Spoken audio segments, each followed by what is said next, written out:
Hello, welcome to another stream. Today, hopefully, we are finishing up this painting. We've been working on our fireflies with mushrooms. I just got something in my eye. Anyways, and we are going to hopefully finish that today. The line art for this one is available over on Patreon for free. You do not need to be a member to get that, along with the reference photos that I use to create the overall sketch that we're painting. Hi, Susie Q and other Tara, Heather Bryant, Cadmium Red Feral Kitten is here. Arthur Joseph Fincham, excuse me. Ian Jackson, hello. So I just realized that I forgot to change my water. So of course I just had to run down and change my water, run back. I really wish I had a studio with a sink in it. It would be so much nicer. Anyhow, so hopefully we can breathe, because this morning was rough. The asthma has been going crazy. I think it's all the pollen in the air. Anyhow, welcome. How are you? I hope you all are fine. Today, before I start, we're going to be working on our Meeden 100% cotton cold pressed watercolor paper. And Meeden is having their anniversary sale right now. So I thought that, because this month is their anniversary, I think it's 9 years. And I wanted to share with you just some of the sizes they have available in paper, because they now have 3 new sizes available in, no, excuse me. They have 2 new sizes available in all 3 surfaces, the hot press, cold press, and rough. And then they have an additional size, it's pretty big, available in the cold press. So I only have one thing of hot press because, full disclosure, Meeden sent me these papers and I didn't request the hot press because I rarely ever work on it. I got one of them. They sent me one to try to see if I like it. It will calm down. It's because I just ran upstairs and downstairs. When I switch cameras, I will actually use my inhaler for a moment and everything should be fine. Okay, so let me just share with you some of the sizes. They have a 5x7. So that is their cold press surface. And the thickness, like the weight of the lines that go across, this is the new cover that's on the blocks. And I'll show you what the old one looked like. You'll notice the lines, they're thinner on hot press. They get thicker on the cold press, and they're even thicker on the rough. I just realized that today when I kind of saw them all side by side.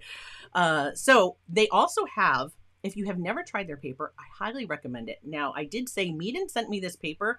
However, if you all remember, I did a video, it's been a while now, and I was comparing the, excuse me, this one, the Bao Hong Academy. I was comparing the Bao Hong Academy to the Meeden. This one in that video. This is what the old cover looked like. They changed the glue on the side is no longer green. It's now white, just like the Bao Hong is. And the cover has changed. The artwork on the cover has changed. I believe it's exactly the same paper.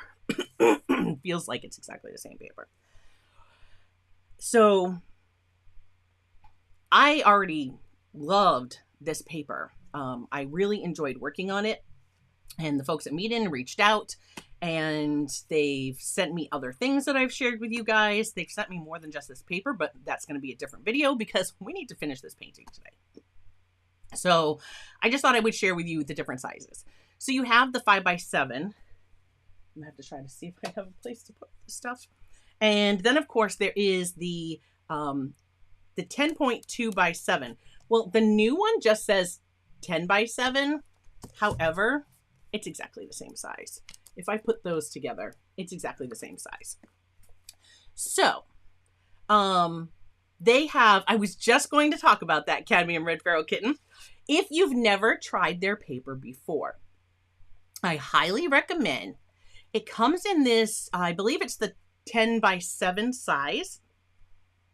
And you can get, it has 5 each of the rough surface, the cold press surface, and the hot press surface. And that is a 10 by 7 because, yes, I wrote it down.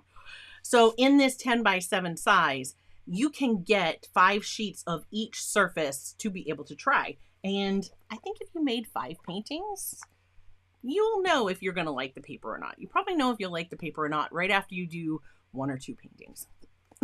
So they have, in the 10 by 7, you have the hot press, the cold press, and the rough. And then, just put these back on my shelf. And I haven't tried the rough yet. We're going to be using that soon because I have a few different sizes in the rough.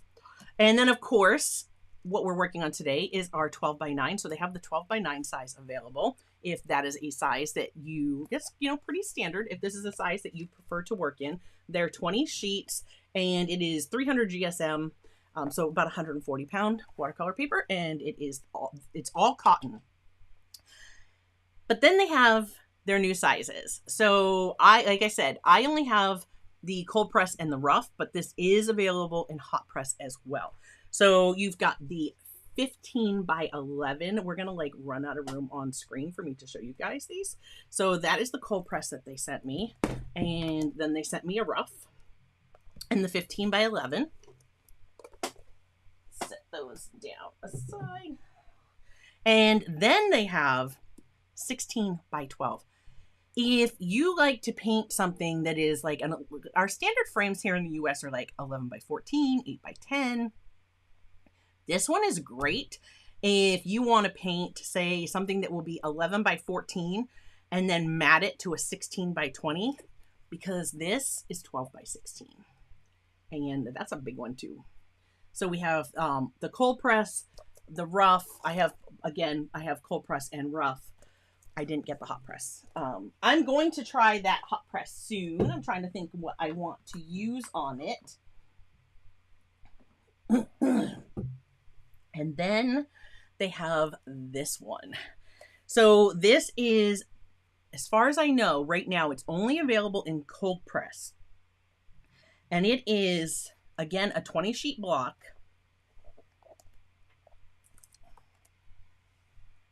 That's a big old 20 by 15. So 20 sheets of 20 by 15 right there. What are we going to paint on that? I don't know. I had to clean off my desk and we're going to need a wider shot to be able to use that paper. But I really want to create something on that. Excuse me. So Cadmium Red Feral Kitten says, need to see you use Meeden's rough because Arsh is big money. Yeah, but rough is my favorite texture. I can't wait to try the rough. So maybe we will do that very, very soon. Okay. So that's what's going on at Meeden. And of course, if you use code Clark10, which is capital CLARK10, you'll get a discount. And Meeden also has some other discounts if you spend certain amounts of money because it's their big anniversary month. That's going on right now. So I told the folks over there at Meeden that I would share that with you. But regardless, if you're not spending up to whatever the threshold is, you can still get a discount if you use code Clark10, and the link is in the description. So that's all of that. Any other business, we will get to it as we as we are painting. And hopefully this week we won't have any problems. It's been a crazy couple weeks. So I think we should be able to get to this. Let me go right to the desk. Okay, so here is our block we've been working on. And if you guys will give me 1 second, we're just going to help this breathing out.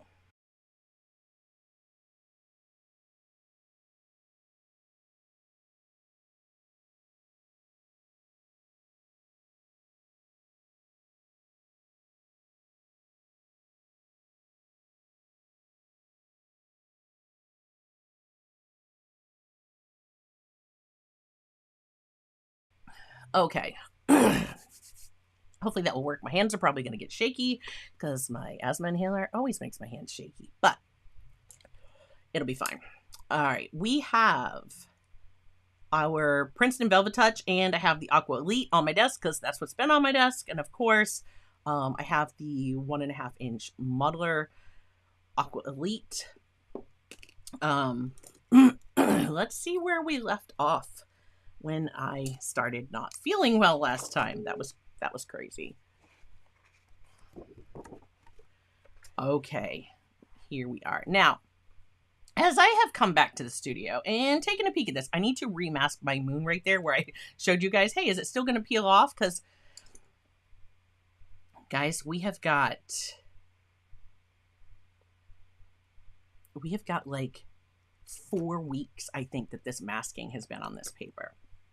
So, it's really going to be a testament to the PBO drawing gum because, and the Meeden cotton paper, because 4 weeks, what's going to happen when we pull this off? I don't know, but it's going to be fun to find out, isn't it? Will all of this just be ruined because it's taken so long? I don't think so. I have the utmost confidence in it. I'm getting masking everywhere. I just opened it up so that I can just grab my little silicone tool here, and I'm just going to remask that one little spot where I want to keep the tip of my moon nice and white. There we go. There. Okay. I love these because then the silicone tool, like the masking just comes right off of it. I'm pretty sure that these are linked in the description below. We might use our dotting tool later. I'm not sure. We've got some stuff going on here still. All right. Again, for anybody, I should have said this at the very beginning. I wanted to, and then I forgot. Excuse me. If you are watching this on the replay, afterwards, for every single one of these, hi Teresa, where we have been working on this project, just in case you want to paint along and do this after, I have taken each video, each live stream rather, and I have made sure that there were chapter markers so you can get immediately to where we start painting. And you don't have to go through that week's, whatever we were sharing at the beginning. You can just dive right into the painting. Now, let's talk about some things I noticed. Like, I was trying to hurry last time because I knew I was not feeling well and it was going downhill fast. I don't know what has been up with my fibro and everything else, but things have been going crazy. And then on days I don't have to stream, like, I feel fine. I just don't get it. I'm allergic to Thursdays. I just don't know. So anyway, I was looking at this piece. And right now, I know that when I take my masking off, my moon is going to get much brighter. Let me take these off for a minute. My moon is going to get much brighter. But I don't have the light and that contrast and that wow factor that I am looking for is just not here for me yet. And I believe that the reason that is that my middle ground is not dark enough yet. So what I'm going to do today is I'm going to risk it all because it's a Thursday. Why not? We are going to come in and I'm going to paint. I'm going to do the mushrooms. I'm going to finish off the undersides of our mushrooms first and put in anything else here that needs to be done, like our little rocks and maybe some rocks on our pathway. But then we're going to risk it all.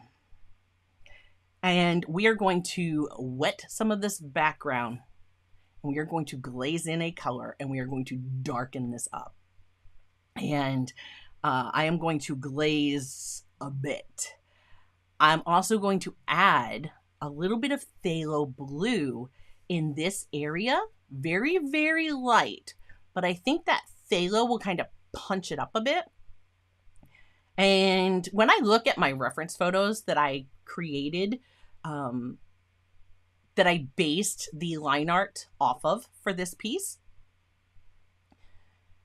I'm looking at the one that has the moon that looks like our moon does. This is darker. This in here should be darker. And up here, this should get darker. This right here where we put our Quinn gold, that can glow. That's fine. But we're going to want to get some more darkness in here and in through here so that really when we reveal the light back here, it really pulls us into this. Because this is cute. I like it. I'm not disappointed in this to this point. However, I think it could be so much more. And so that's what we're going to do. So that's our agenda for today. And now I'm just double checking my time. Okay. So that I can, helps me find where I put my timestamps for later. All right. Thank you, George. Hopefully it's going to get a little bit more stunning as we go here. All right. So glasses on, we are going to start. I'm using my core watercolors again. So that's what's over here. Wow. Hopefully.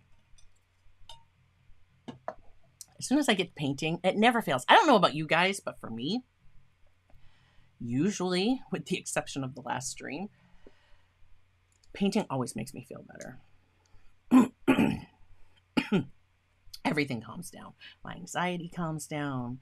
My mood gets better. All right, I'm taking my size 4 long round because I'm going to work on these mushrooms here. And this is one I haven't tried yet. I mean, we might have done it a little bit before. But I'm going to do that to do the underside of my mushrooms. And I think I want these to be, I'm going to give a little spritz to some of these colors. I don't even know which ones I'm going to use yet, but that's fine.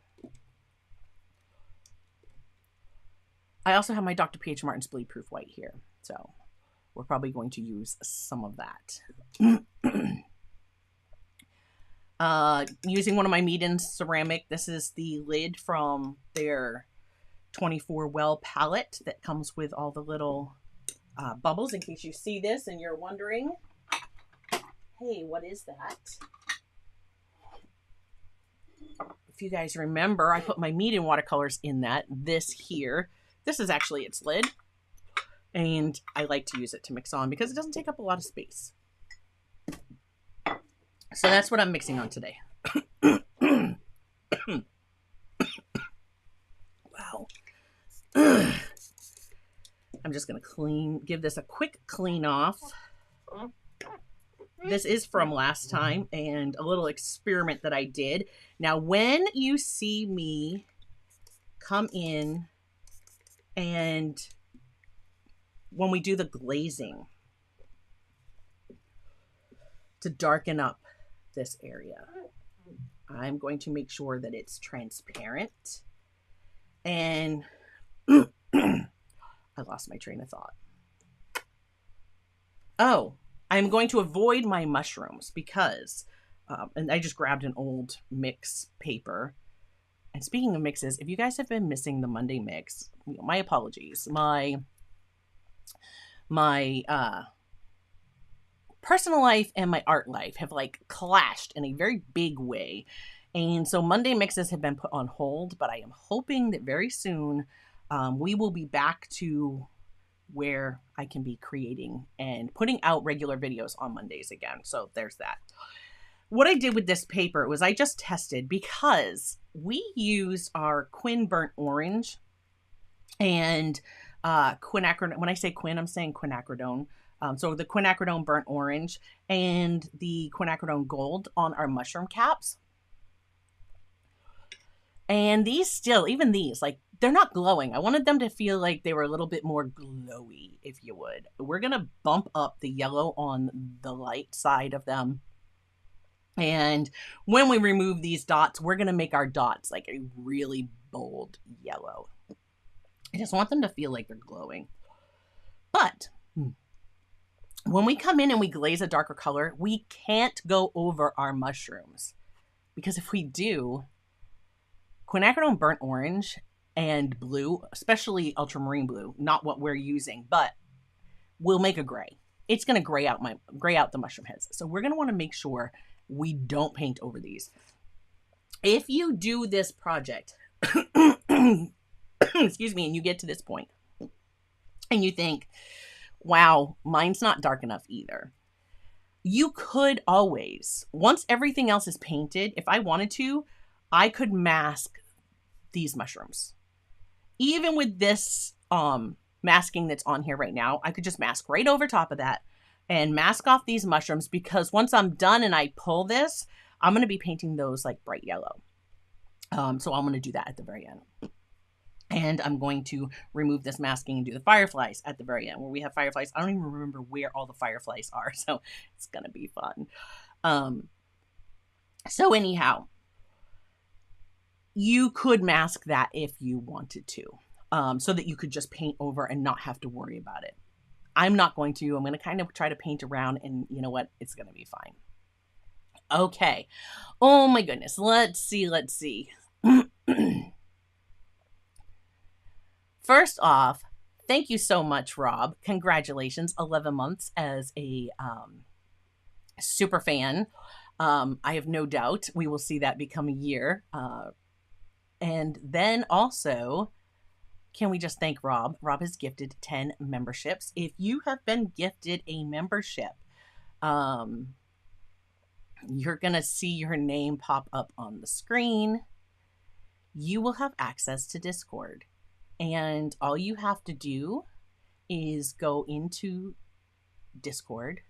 I'm trying to make sure we're multitasking here. We're trying to make sure we pop everybody up and recognize everyone who is now a member. Welcome.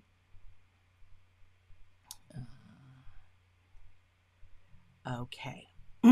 So, excuse me. I swear I'll be able to breathe soon. Thank you so much, Rob. But if you've been gifted a membership and you are now a super fan, the biggest perk you get from me is Discord. There's so much on Discord. And with every tier, the benefits just get better. There are more channels as each tier goes up. So if you were gifted a membership, I do hope that you will, if you're on Discord and you have Discord connected to the YouTube channel that just received a membership, all you have to do is go into Discord and connect. You're going to go into your user settings, and then you're going to go into connections, and you're going to connect YouTube to your Discord, and you'll just sign in with the same account that was gifted a membership. And then you will see that my channel, which has the same icon, my signature logo, that's on my Discord server. And so you'll see that, and you can join that way. All right. So let's start here. We're going to do the bottoms of our mushrooms. And first, I'm just going to paint these wet on dry. Okay, so let's just start off. I'm going to do all of them with the same color. I think I might paint them one at a time. What we're going to do first is we're going to paint these, give everyone a base of that color. I'm like, I feel like my hand is damp and I don't want to set it. I don't know. We're just going to put a tissue down just in case so I can rest my hand here. And of course I pulled grass up on this one because I don't know what I was thinking. So I'm just going to paint kind of in between. It's not a big deal.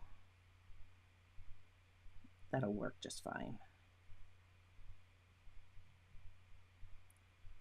If I don't get every little space, it's going to be fine. So there we go. Now, those have some shadows to them, and I'm going to grab This is it's PBR7. It is, I'm pretty sure that this one is raw umber. And I'm mixing it with that. I need to cool that down too. I want it to be my shadow. I'm going to take, let's try just a touch of Payne's Gray. If I could actually touch the paint, that would be great. Too much. I always do too much. That's fine. Right there.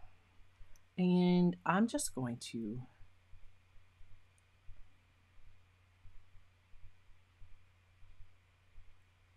that. And let's shadow this. I'm not looking to paint the entire thing. Right? You can still see some of that buff titanium coming through.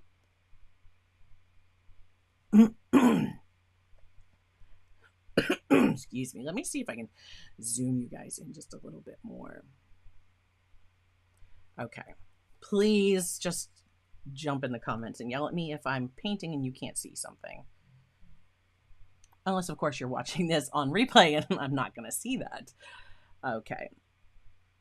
Then we need to do the gills. I'm going to just little tiny lines. They always go towards the center. So I'm just changing the direction that I'm pulling those lines out, but I want everything going towards the center.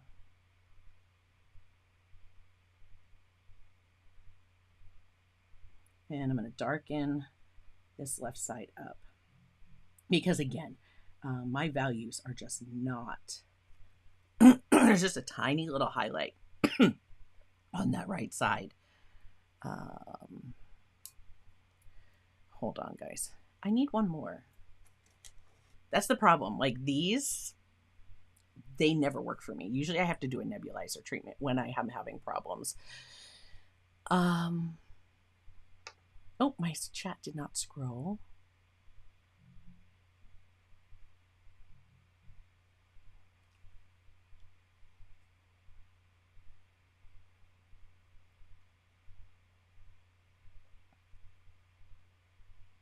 Yeah, see,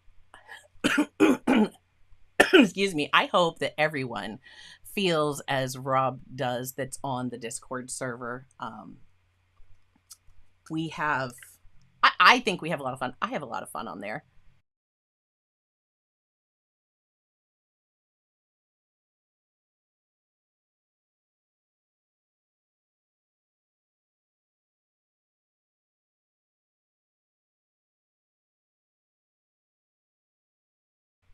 Okay.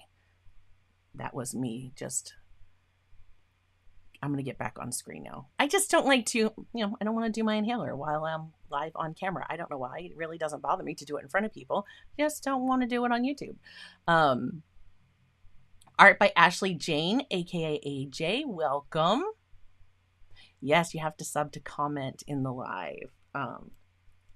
Yeah, that is your perk for being a subscriber. So if you're not yet subscribed to the channel, I invite you to subscribe and then join us during the live streams where you will then have the ability to chat and hang out with all of us. I mean, you can watch without subscribing, of course, but it's fun.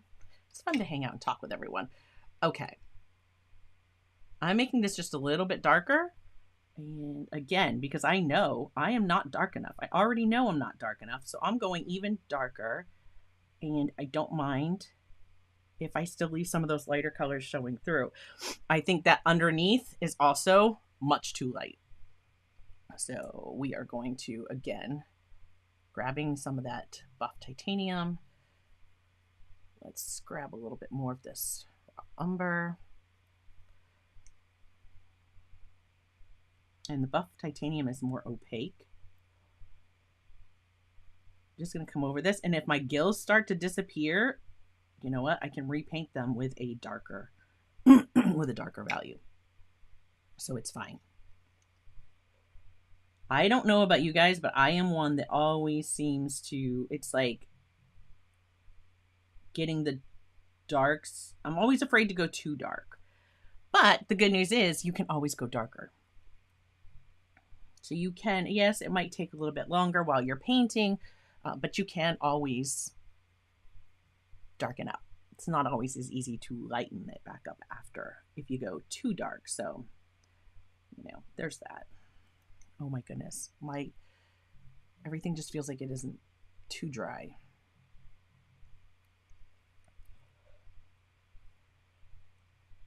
I was doing a paint swap, and in fact, I have to do some more paint, and I'm hoping that it is going to dry much faster. Things actually were taking forever. Well, paint was taking forever to dry in the studio. Oh, okay, I like that. Excuse me. Ultramarine turquoise dupe. No, in fact, so Ian Jackson, you are correct. In fact, the ultramarine turquoise by Core is only available in the Ali Kavanaugh set, and it's only in a 5 ml tube. At least for us here in the US, and they are a US company, so I'm pretty sure that that is the case overall. But Daniel Smith has a color, I can't tell you off the top of my head what they call it, but Daniel Smith does have those two pigments, and you can get it in a 15 ml tube. Do they look the same? I don't know. I don't know if I have it. I have to check my all my colors and see if I have that. I want that. I don't like this little brush. This is driving me crazy. I'm like, I can't get enough paint. It's not doing what I want. I mean, yes, I can get the details, and it's pretty responsive. Anyways, before I go off on a tangent, I will look and see if I have it, because when I do Monday mixes, I like to be able to obviously show the original, which I could show the original in Core. But if Daniel Smith already has it, like if they've already done the work for us, my paint puck is like not sticking and was wanting to slide around. It was driving me crazy. It's a very short trip lately. So anyhow, if they've already done the work for us and you can just get the 15 ml tube from them, would you need to mix it? Well, maybe. I'm sure that I can come up with a mix that matches Core's perfectly. So yes, if that will have to be one. I will add it to my list of requests. Okay, there's too much water. That's just too wet. Just dabbing up some of that water. We're going to do that again. It's too wet. And actually, give me 1 second.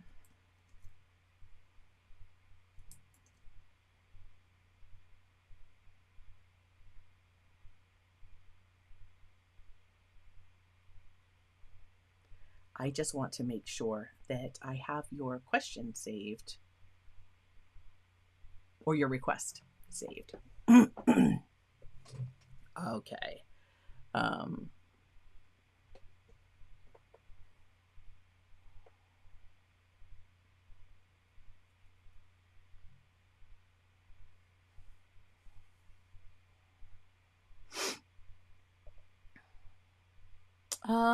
Any idea why? So cadmium red feral kitten, I might need to resync.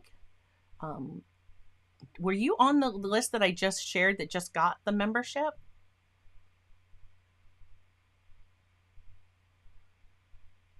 Yeah.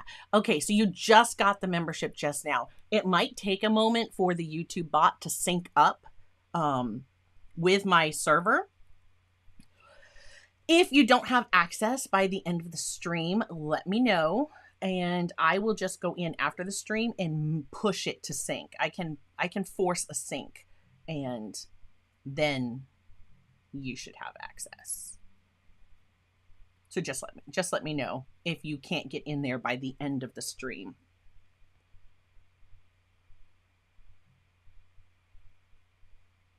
So again, just pulling my lines out. And I want these darker. I'm like, I just feel this like this tiny brush. It drives me crazy. I don't know. They're great for fine details, but I don't know.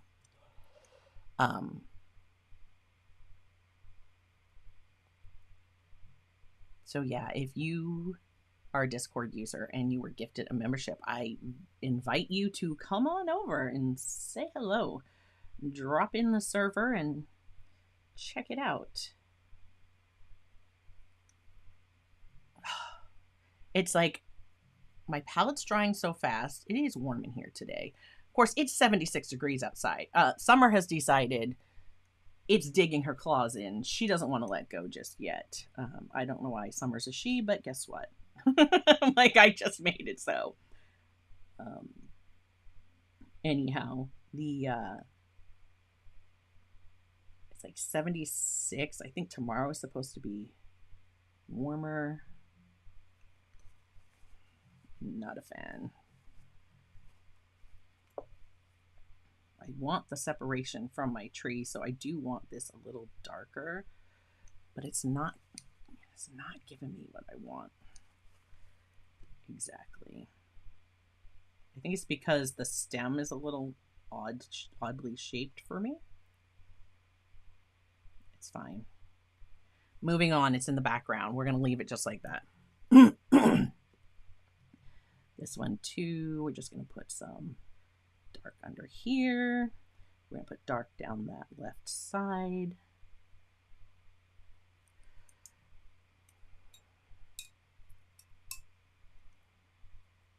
It just feels like I paint so slow when I'm painting with this little tiny brush.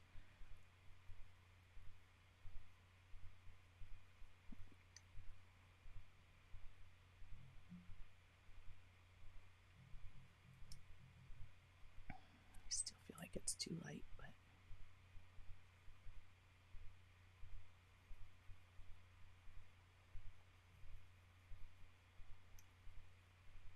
okay. Let's get this one in.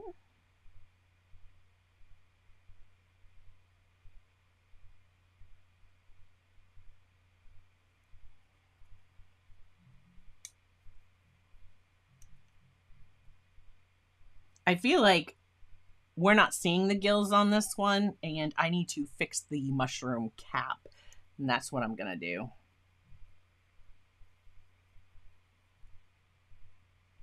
We're just gonna drop some more dark here, like shadow.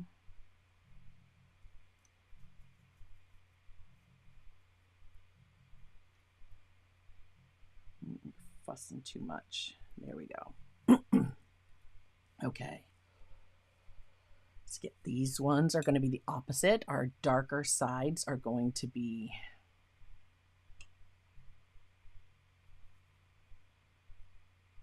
see, it's like I'm grabbing my paint with this little tiny brush, so of course I'm not getting a bunch of it on my palette. And then I feel like I can't pick anything up.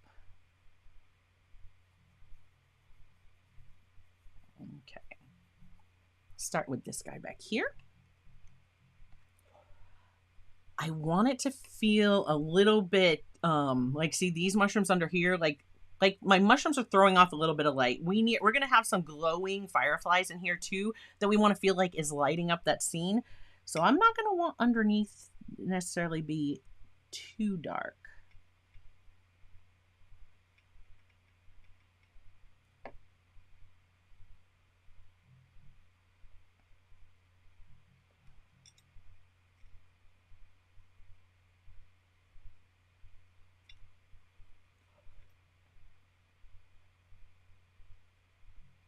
I just can't.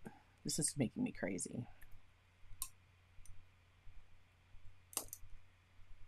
Where I put them all in my case.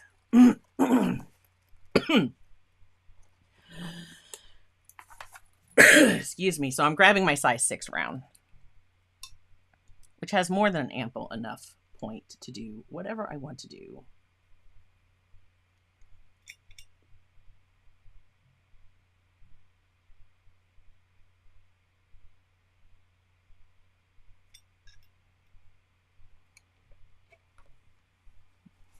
Again, it felt like something was wet. Probably from me touching my cold ceramic. It's probably what I was touching, not necessarily the paper. Okay, I keep looking this way. I'm looking at my reference photo. Because again, I'm not trying to be exact to my reference, but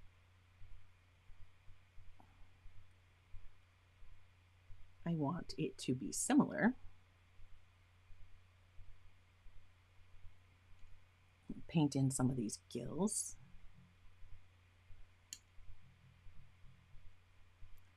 See, I don't need that tiny little brush. I don't need that tiny little brush. All that does is aggravate the heck out of me. Oh, that was wrong. There we go.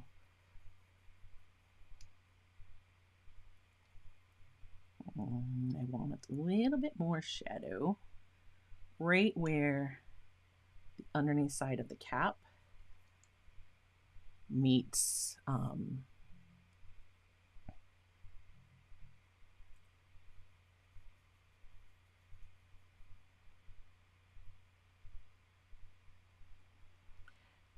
yeah, Cadmium Red Feral Kitten says, I have no idea how to paint with small brushes. I mean, there are times that I definitely want them, and they do have their place, for sure.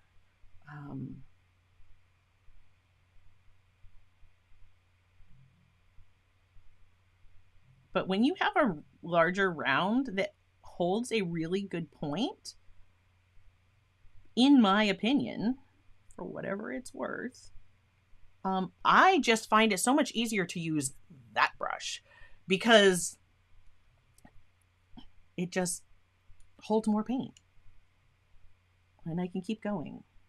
And I can paint faster. Not that I paint fast by any means, but I can paint faster. In that shadow right there. I need to paint the underside color.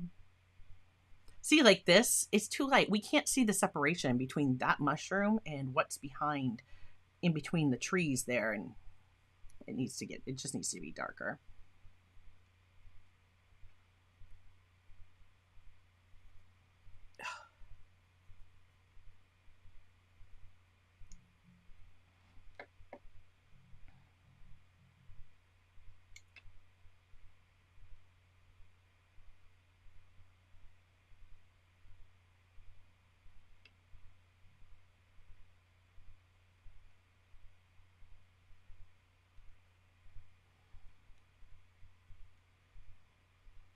Yeah, other terror says, I own tiny brushes, but rarely ever use them. Yeah. Yeah, I rarely go smaller than a 4. I did just order. I told you guys, I think it was on Discord, we were talking about it. Pretty sure that's where it was. And we were talking about the Heritage series, the Princeton Heritage series. And I had a size 2 and a size 6 in that series. Because we were talking about how like snappy the brush was. It's definitely Princeton's snappiest brush if you like a snappy brush. But overall, I prefer the Velvet Touch over the Heritage because I like a brush that's not as snappy as that. It definitely has its place. Like I ordered the liner in the 2 and the 4 so that I could see just how well those like as a rigger would work. I'm just kind of modeling in a little bit on the side here. Again, I'm still feeling like too light, but I don't want to lose. I want to have some light here. I need to darken up all the way around. So far, I'm just not feeling it. Hopefully by the time we're done today, I'm feeling it a whole lot better. Because right now I'm just like, I'm not completely disappointed in the painting, but it's not speaking to me yet. So we're just not done.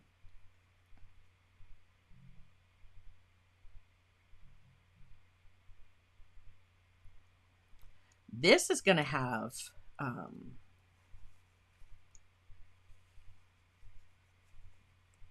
I'll just put it in after. We're going to get some of that glow from our firefly in there. And I think I can just glaze in a little bit of the yellow when we get there. And we're going to go drop this in the back side. So, yeah, see, it's not.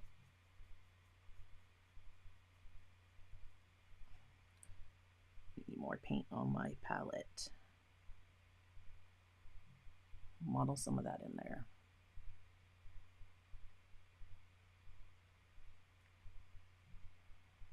It's like too light. Like to me, this feels like daylight right here, and it shouldn't. The moon is out, so we're gonna really darken up this. Oh my nose! We're gonna darken up this foreground. Let's put in.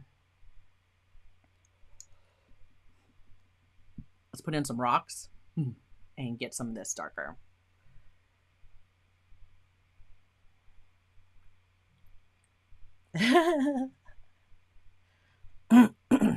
Well, a long point, a size 6 long round, this is just a regular 6 round, but a size 6 long round, that has got, like, the point on that thing is, yeah, I have it. So look, here's a 6 long round.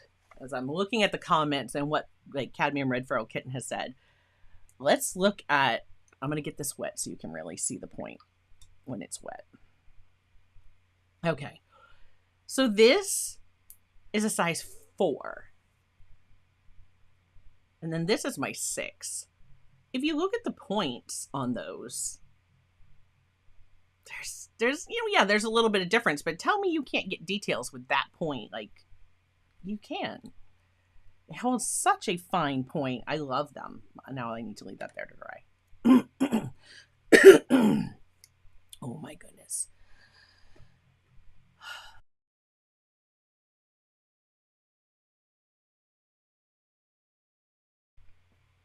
Okay.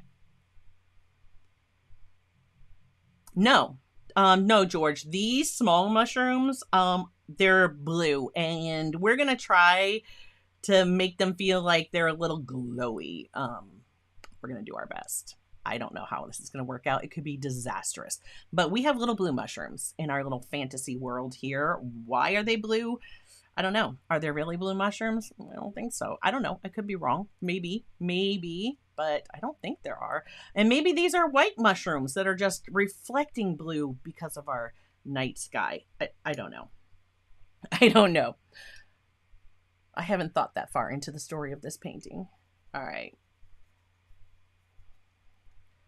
So we are going to put in some of these rocks.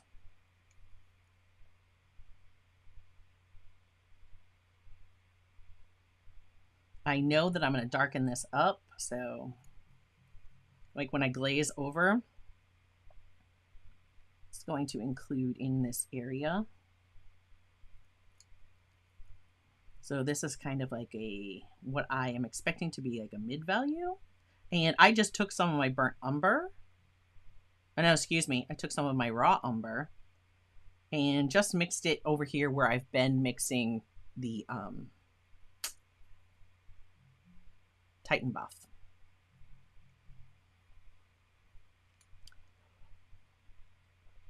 Okay.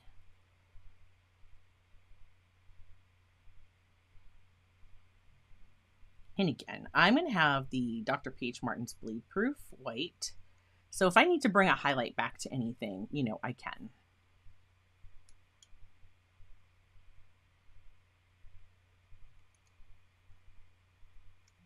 But I think that this being a mid value, now see, this is the time when I would reach for that 4. Once I get these in here and I want to darken the bottom, I'll grab that one and some much darker. a much darker value. I just wanted some rocks. Get some rocks in there. Okay. I'm like, what else? We don't have this guy painted. And I think I'm trying to see. I'm double checking my reference photos. Yeah, I think that one's going to have like an orange cap. So we're going to hit that one with some orange. Let's just put this in underneath him. He's going to be dark under here.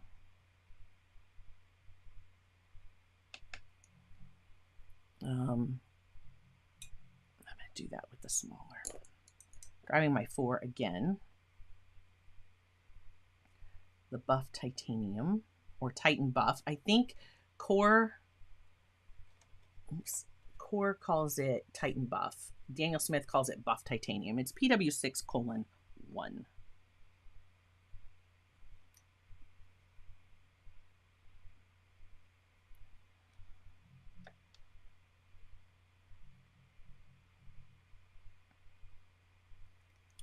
So next week, if everything goes as planned, I may have a new curated collection for you.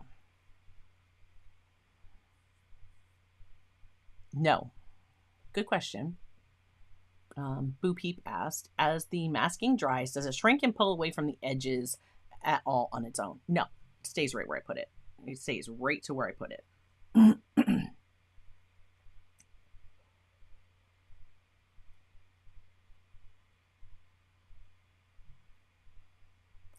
I want to neutralize that a little bit with some Payne's Gray. There we go. We're going to get this a little darker under here.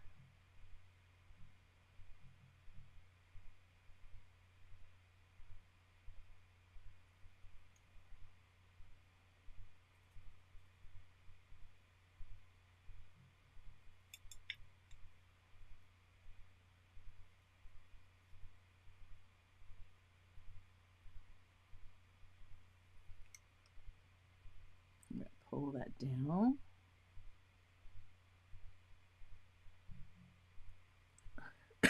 Excuse me.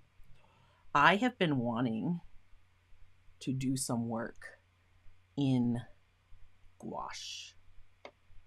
And this, I think this would have been gorgeous in gouache. So if it's one you're going to paint later, I decided I wanted to pull some of this over here as my shadow color. Just still not feeling it. We got plenty of time to fix it.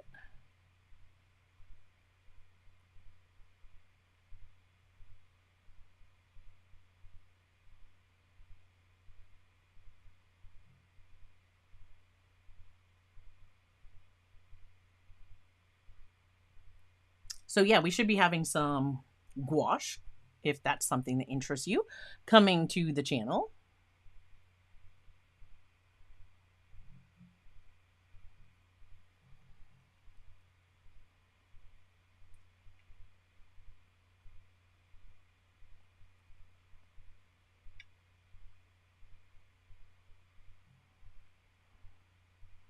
I feel like that mushroom looks like it's standing on top of this one.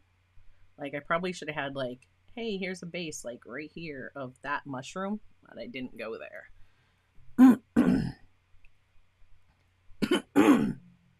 And I'm trying to think it's not like that in my little reference that I had. It's not like that either. So yeah, it is what it is. Oh, let's paint in our little lightning bug while we're right here. So maybe you missed him. He's kind of tiny.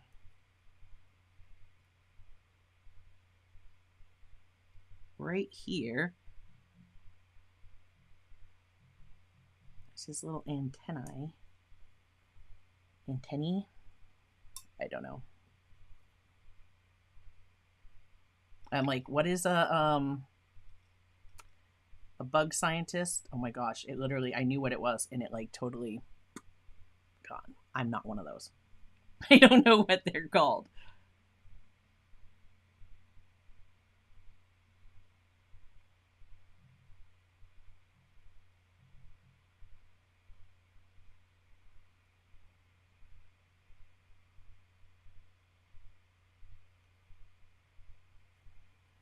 Oh, there we go. He's good enough.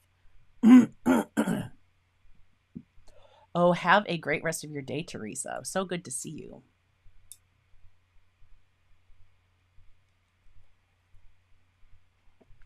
I kind of just gave one. Um, Other Tara, I kind of just gave one a little bit ago. Entomologist? I don't know. Is that well, that's not like striking me as that's what it is, but maybe it is. I don't know. Okay.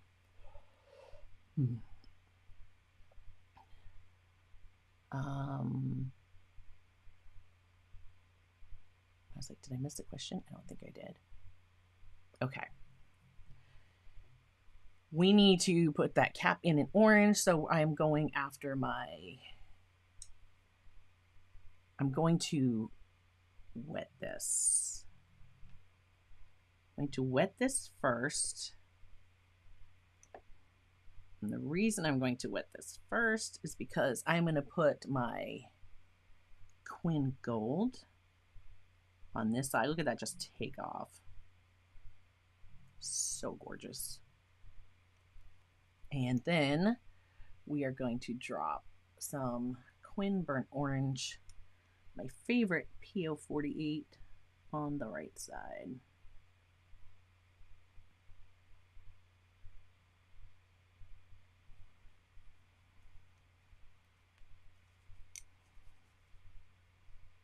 And there we go. Oh, while we're doing that,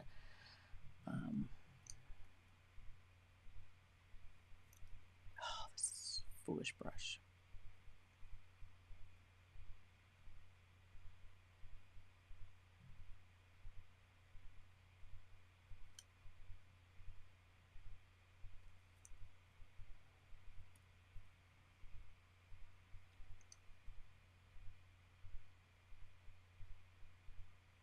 We're going to fix the cap on this one.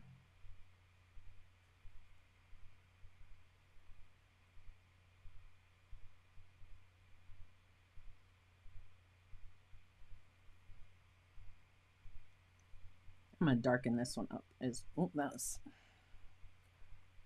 my brush was not wet enough.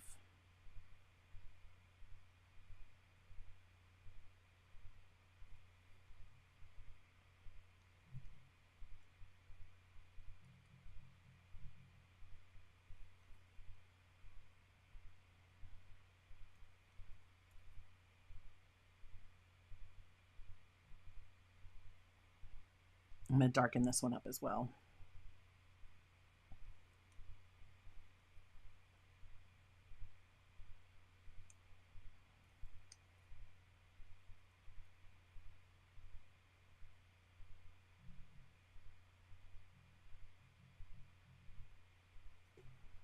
Just dropping a little bit more quinacridone burnt orange on the left side.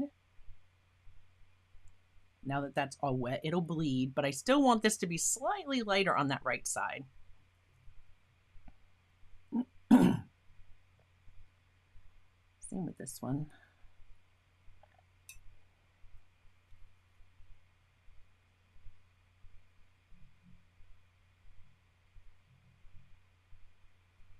There we go.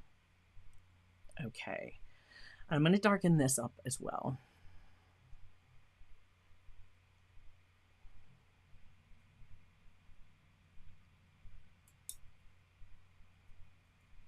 I don't know if I use gouache necessarily like,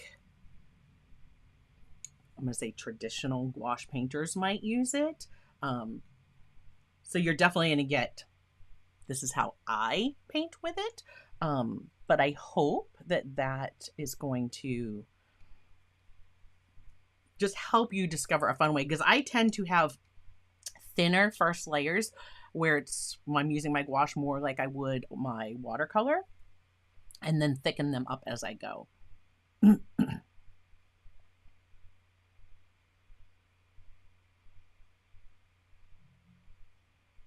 And just re-wetting the surface of this one. So if you remember, I was doing these in a hurry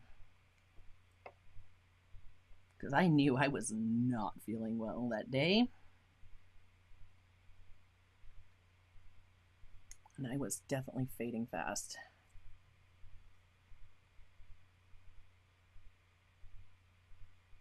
Just really darkening up those back sides. I really want to push that light over here. And like Bob Ross said, you cannot have light without the dark. So don't be afraid to darken her up over here. I just touched outside my line. And of course it's a quinacridone, so that stains, but it's fine. It's fine. Okay, let's do, I'm gonna touch these as well.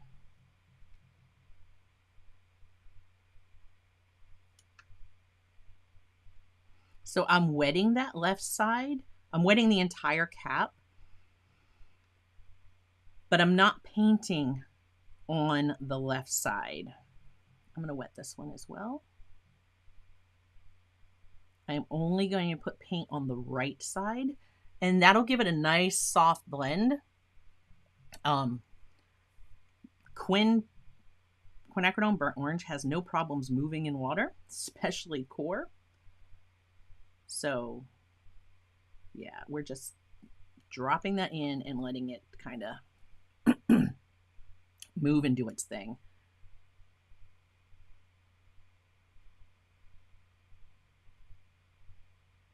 That's weird. I have a bubble, like a water bubble, or a bubble in the water on my paper.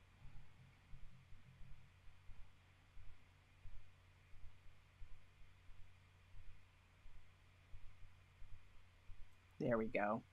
It's just going to bring so much more light over here.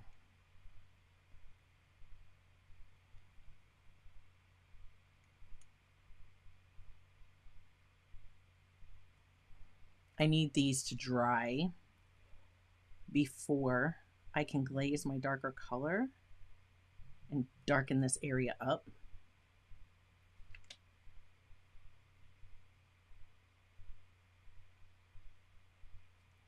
There we go. Better. I'm liking that better.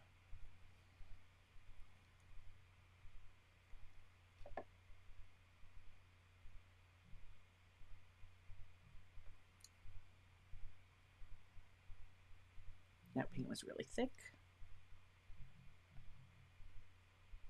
All I did was clean my brush and then tapped it off so that it was damp. Allow me to kind of move some of that around. Okay, let's put some darker values in our road. So I'm gonna come back over to this, that raw umber. That was the Payne's Gray. And I'm just gonna blend those together. You make a really nice dark brown. All right, and let's get some shadow in here at the edge of the road. Because again, we're just not dark enough. I'm gonna pull some of this up.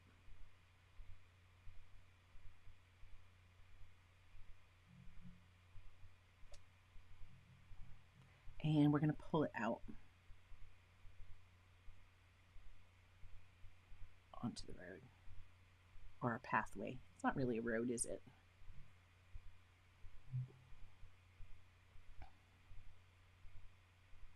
Areas like here where I have a light spot, I can turn that into like maybe a little stone on the path by dropping in some shadow underneath it.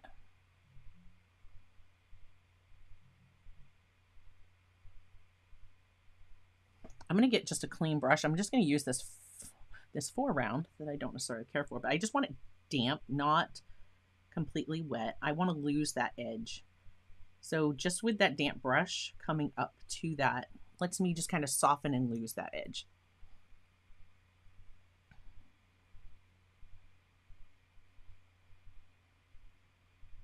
Kind of go right around this to make it look like, hey, there's a rock raised up on the path right here. And again, just with the damp brush, just kind of moving some of that around. And now all of a sudden I have a stone there. I'll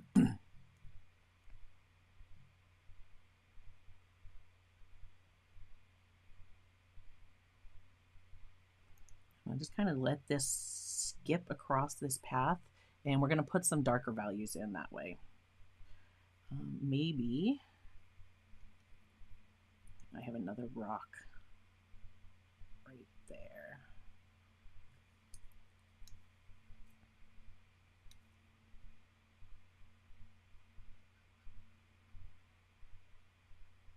See, I don't mind the hard edge on the top part, but I want to lose my edge on the bottom. So just take that damp brush and go right up to it.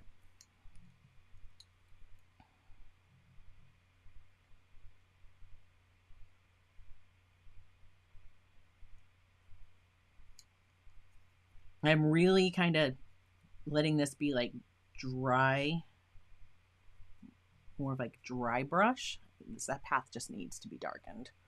And this is a little cool. We're gonna put some warmth on that. Because again, I want it to feel like if I have these kind of glowy fireflies in my scene that are lighting this up, I want some of that warm light on my path. So we're gonna illuminate that a little bit too. Up here, I don't mind. This is cool.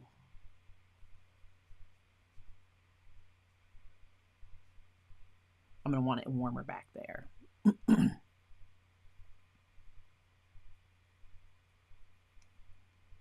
I'm going to pull a little bit of this down into where my grasses are. Doing a little negative painting there.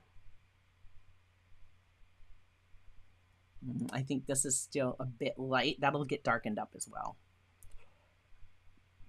And we need, this is my warmer side. This side didn't have the new, I keep wanting to say neutral tint, it's Payne's Gray in it, and that's okay. It'll be warmer, and we're just gonna put that back there.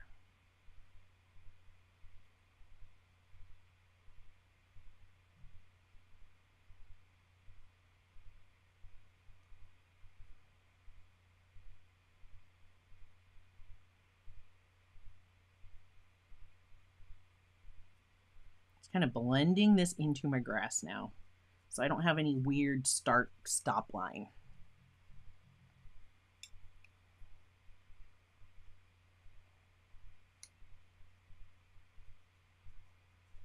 Right, and it just looks like the grass starts to fade because this path has been worn.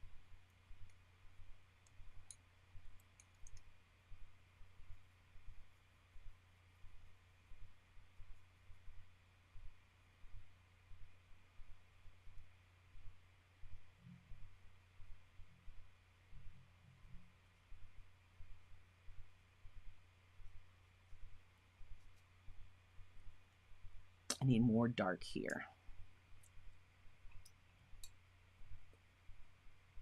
My raw umber. Grab my Payne's Gray. More Payne's Gray. Nice, very, very, very dark. Cool brown.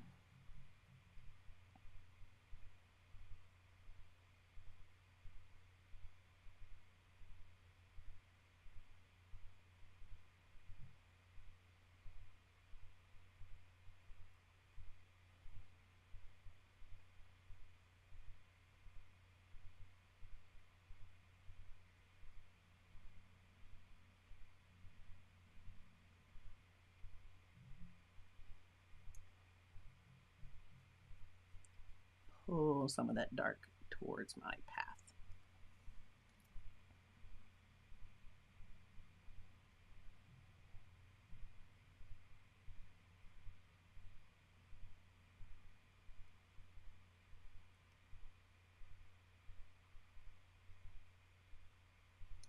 Well, I have the same dark. Let's see if I can do it with this one. So again, this is my 6th round. I'm just going to darken up underneath, under parts of where the rocks are.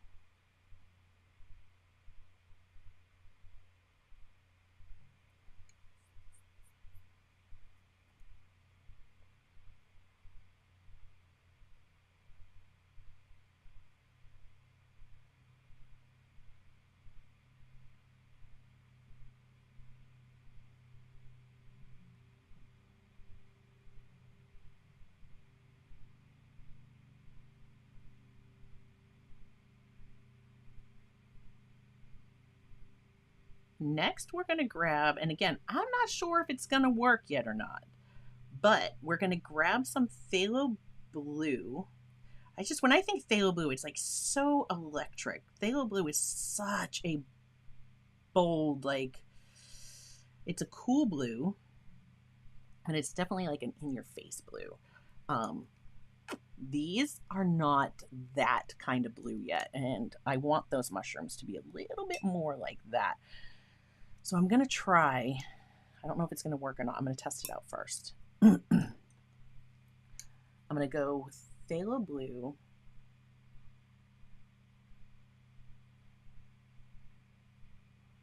Right. It's just, I want a nice thin down version. Let's try back here first, because this is where I wanted, like, I don't want it that blue. It needs to be almost, okay, maybe if I dab it off, that might work. If I kind of I'm kind of pulling this out, like this is glowing, like this blue is kind of shining out onto the grass, cascading light, if you would. Lighten that up. I'm grabbing a little Dr. Peach Martin's Bleed Proof White. We're going to try and mix this in. Let me grab a clean brush. Just put that on my palette.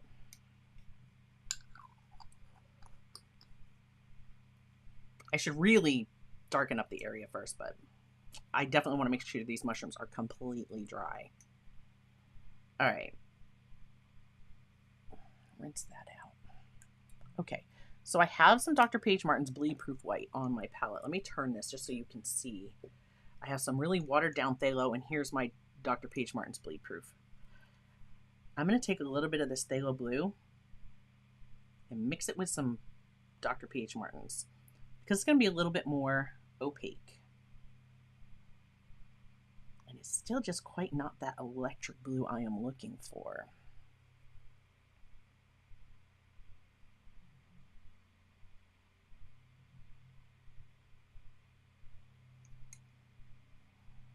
I think it's going to have to do. Yeah, it's just not. It's not it. And I don't know if I can get that in watercolor. So, that's phthalo blue red shade. I don't want phthalo blue red shade. Do I not have regular phthalo blue on here? Probably not. Oh, wait a minute.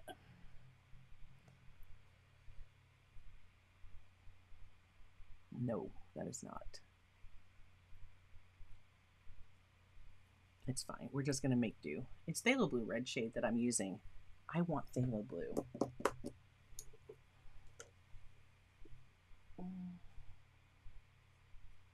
And I know my limited palettes don't have it because it's not a color I put on a limited palette.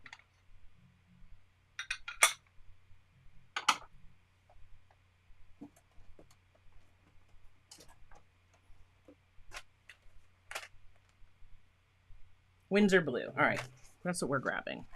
I happen to have my Winsor & Newton watercolors right there, so I am just going to pull out Winsor Blue because I want PB15 right there. Yeah, Winsor Blue. I'm going to try that.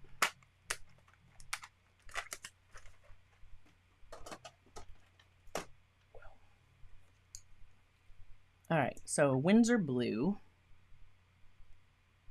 Yeah, see? That's like, wow, in your face. So much more blue. All right, let's see what we get with that. Yeah.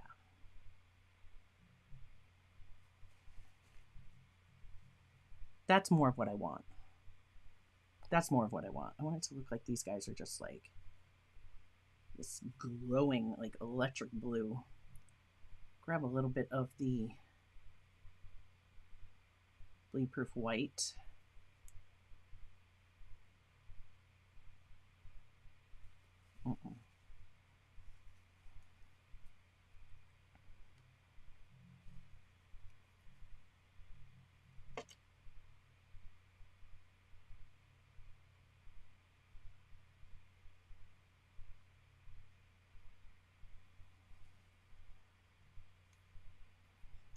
I'm just going to go over these mushrooms with this phthalo blue.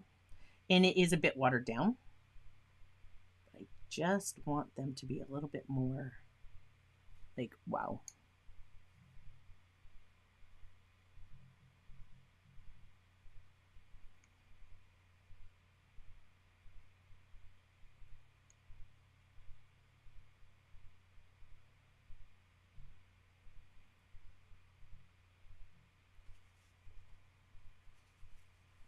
And if we put it on, phthalo is very staining, so if we put it on and then we lift with a tissue, we're going to have that bright color, but definitely a lighter version.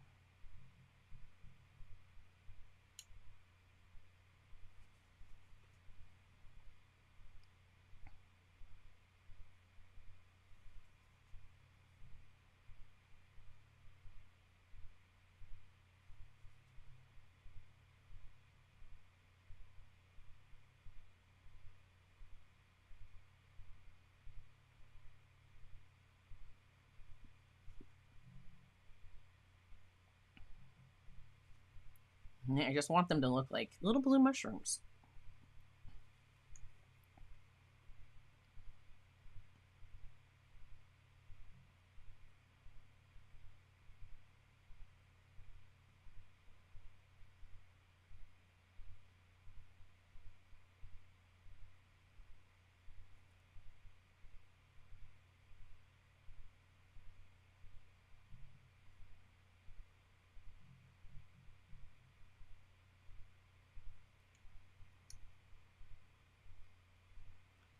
Some of these actually, like in the reference photo, they're just so bright. I don't know if I'm going to be able to achieve that. It may require a gouache. We'll see. We'll see.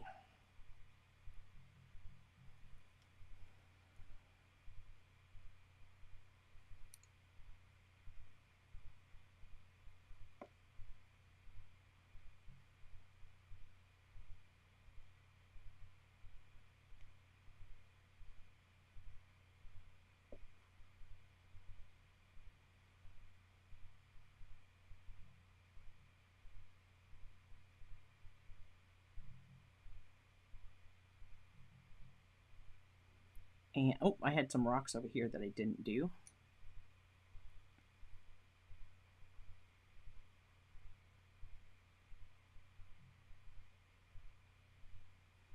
I need to darken up my stems, of course. But first, I just want to get them that brighter blue. And there's actually a mushroom right back there. I'm thinking that one blue back here too. I don't know how that blue one got back there. It probably should have been one of the orange ones, but it's fine. I think we might make it. No, it's fine. That's where he lives. That's where he lives. I don't know. It's fine.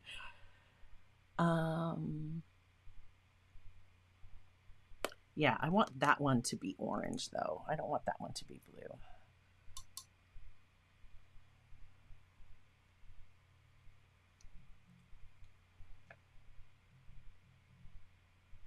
I'm just wetting the cap, and I'm going to take my, if I can find it again, my quinacridone gold. Right, we're going to get that nice and bright. yellow from the gold.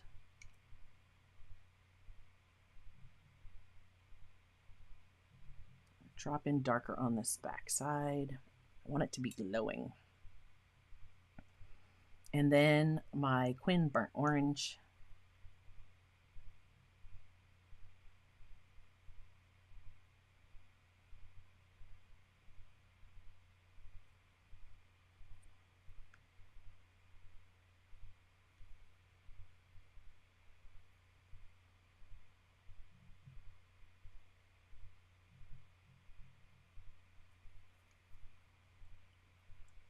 Okay.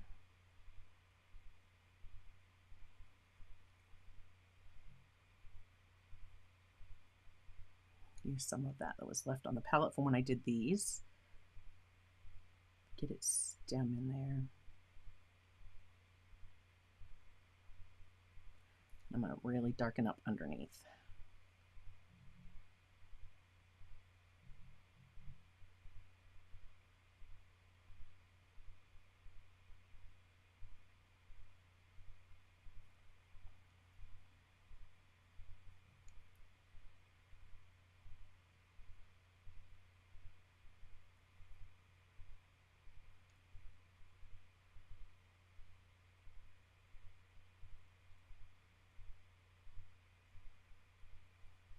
Okay.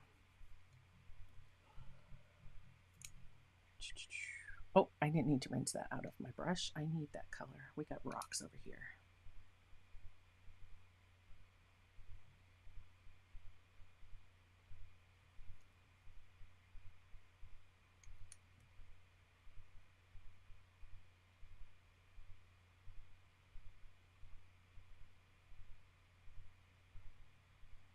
Maybe I'll add another one right there. Why not? Okay.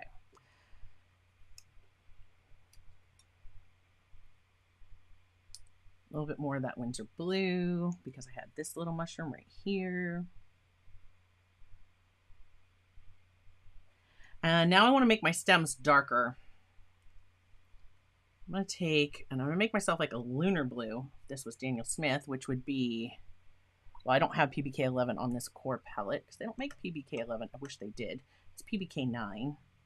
So that's what we're doing. PBK 9 and Windsor Blue to give us a nice darker value.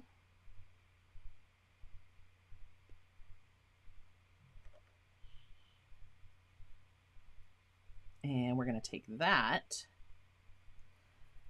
and we're going to define some of these little mushrooms and their stems here.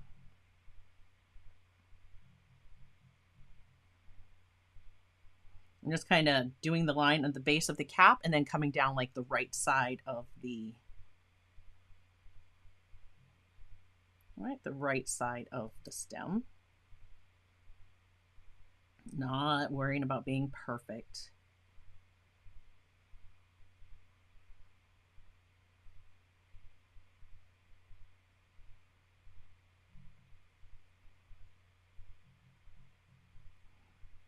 But they definitely needed a little bit more definition because right now they are just looking like little blue push pins sitting on the ground. Now they're starting to look like some mushrooms.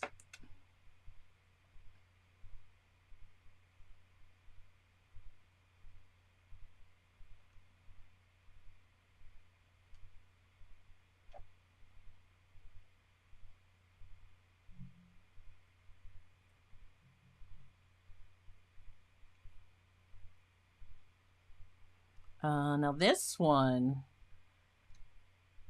not really doing what I wanted it to do.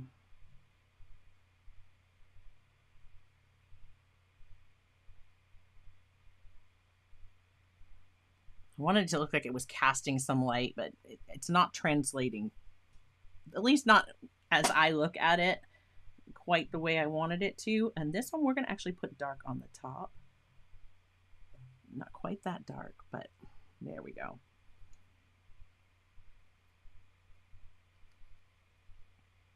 Darken underneath. I don't mind that this side is a lot lighter because again, this is supposed to be behind this tree and it could be catching this moonlight. So that's fine.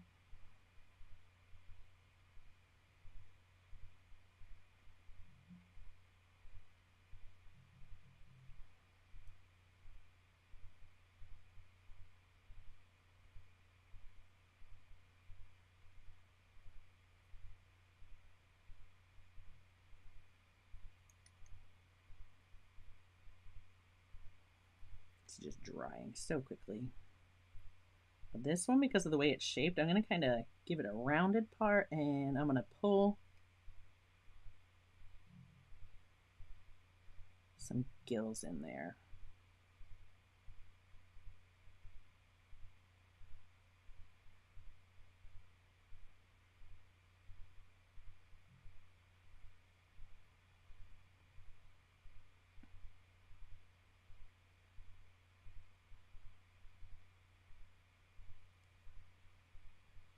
It's drying.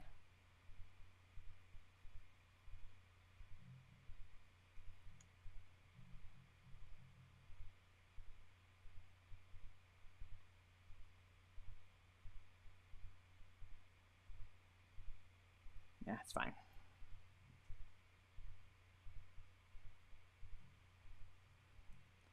This one just looks weird. This is like, they're like plants that have this like glowing orb type thing happening up here. I don't know. It's weird. I only have one of them in here.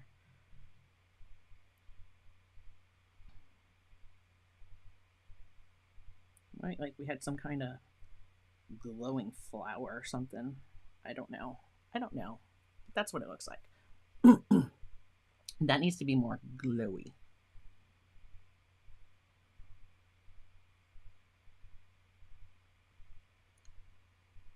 Okay. We got that. I need a little bit of this. I need to bring in some warmth on the tree. Like, almost like I was going to have it be like the mushrooms are making the tree glow this like orange, like illuminating. But my mushrooms are behind my trees, so I don't think that's going to happen. So I think we'll just keep it blue. I don't know. I'm like trying to decide. We'll have more fireflies. We're going to make it warm, and we're going to make it warm, and it'll feel like the fireflies are lighting that area up, even if we have to add extra fireflies to achieve that. That's what we're going to do.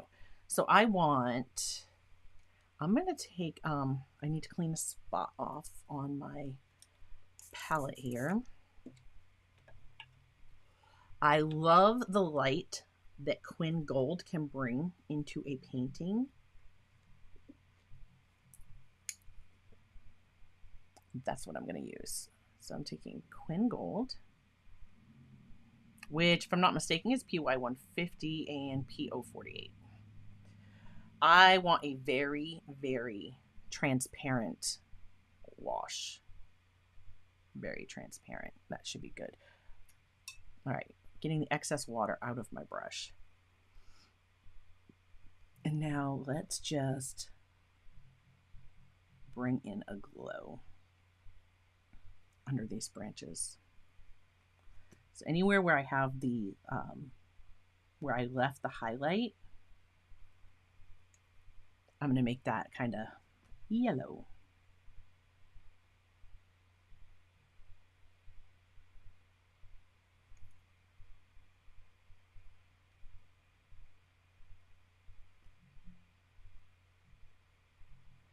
And it's the same color we've used in our mushrooms, so it can help give that feeling like our mushrooms are glowing.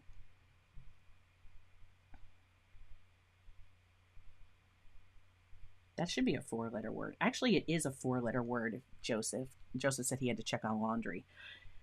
If you call it the wash, it's a 4-letter word. I hate laundry. I hate doing laundry.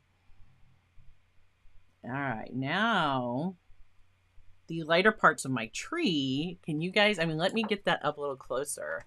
That should bring some light into that area, as long as I can get the rest of it darker.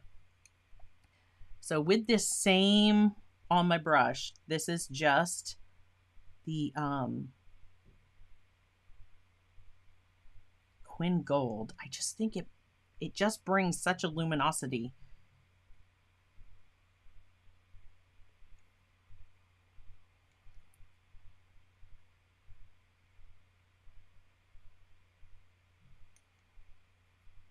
I'm actually going to bring some down the sides here, because I'm going to have fireflies over here. I want that to look like it's going. I'm going to do the same over here. So where I kind of had that,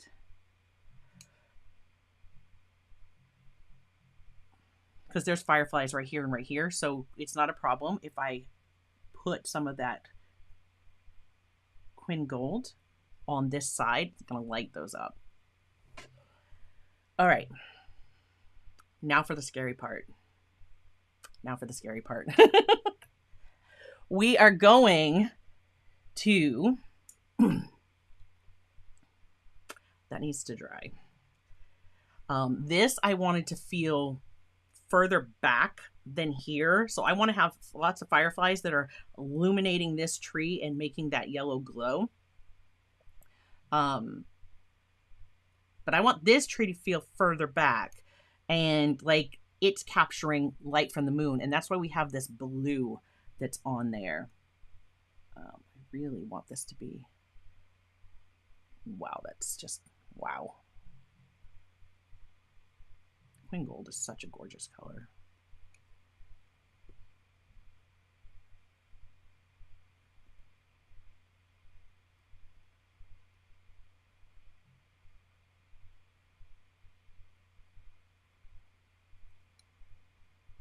Just darkening it up a little bit.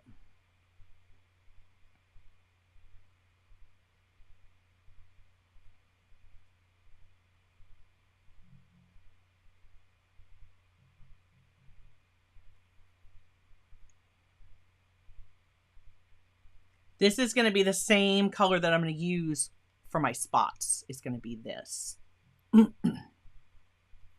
So knowing that, you know, we use this in our mushroom caps, having this down here, I'm definitely bringing more glow into it. A little bit underneath here.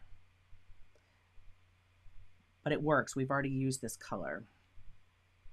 And we're going to use it again on our cap. Okay. Now for the scary part.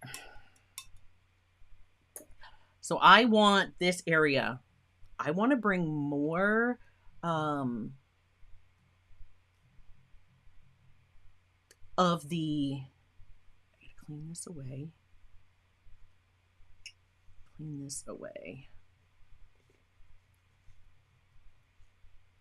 Okay.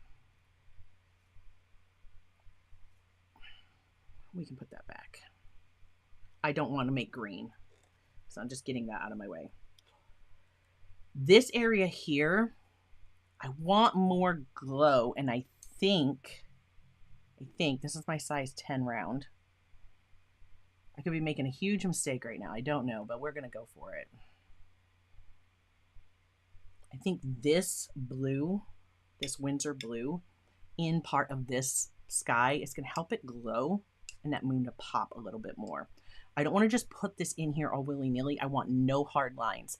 So the way that we're going to do that, masking removal time is almost, Other Tara. The way that we're going to do this is I'm going to wet this portion of my painting. First, I'm going to wet right here because I want to bring some of this Windsor blue into this space. So I'm just grabbing my 1.5 inch modeler. I'm going for it. I'm risking it all. I'm just risking it all. You froze? Was it just you? Hopefully it was just you. Okay.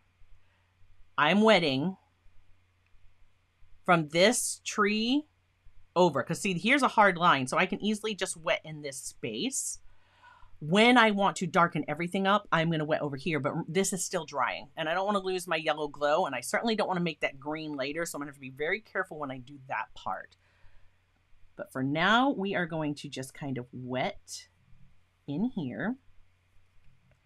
Now, of course, I used my core watercolors. I'm not doing a lot of scrubbing, so I'm not going to reactivate my under layers too much. And I'm not going to touch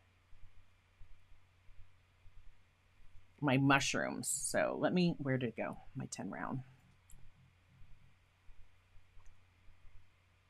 I am like wetting up to that area, but not that area.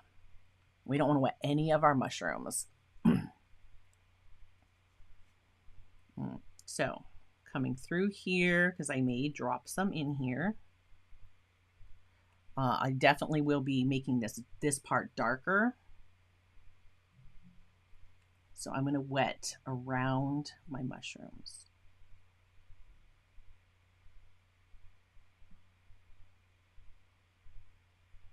And when I do it darker, I also want to get in this space right there. And I'm going to want to get this space here. I'm going to, because this is glowing from the moon, I'm going to want to bring some of that color in. All right. We're taking our winter blue, which is phthalo blue. It's PB15. That is like really in the face. I'm like, you so have no idea how much I'm like, oh my God, am I about to ruin my painting? Sometimes you just have to go for it. See what happens. All right. So I'm going to get a very dilute version of this at first so that I can just not panic. And we're going to drop some in here.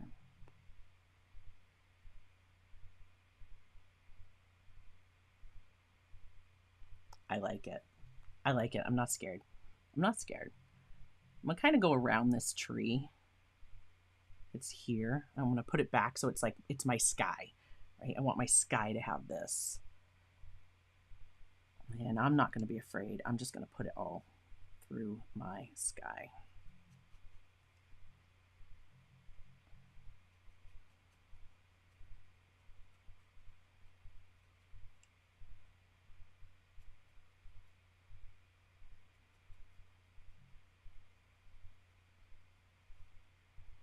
And I'm going to bring some right down this side of my tree.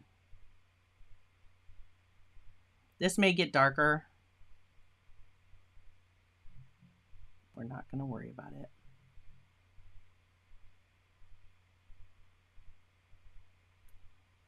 Okay.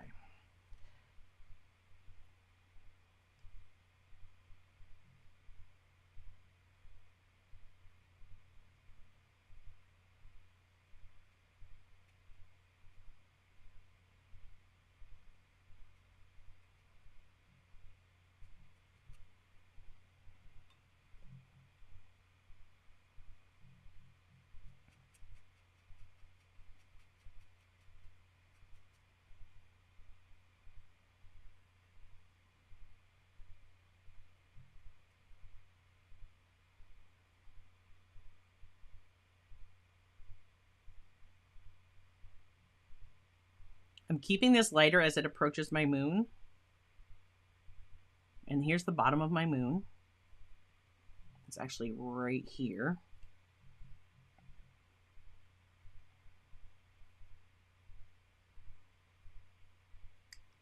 It's like right there is the underneath part of my moon.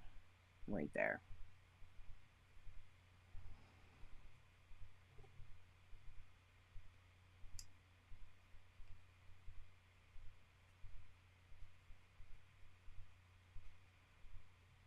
I'm just going to bring some of this into this whole area.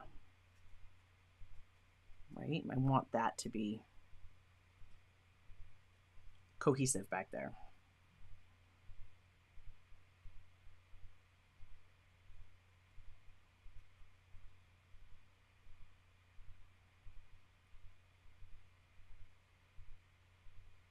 So that this nice cool blue is like, this is what feels like our moonlight glowing off of or highlighting on some of our trees. And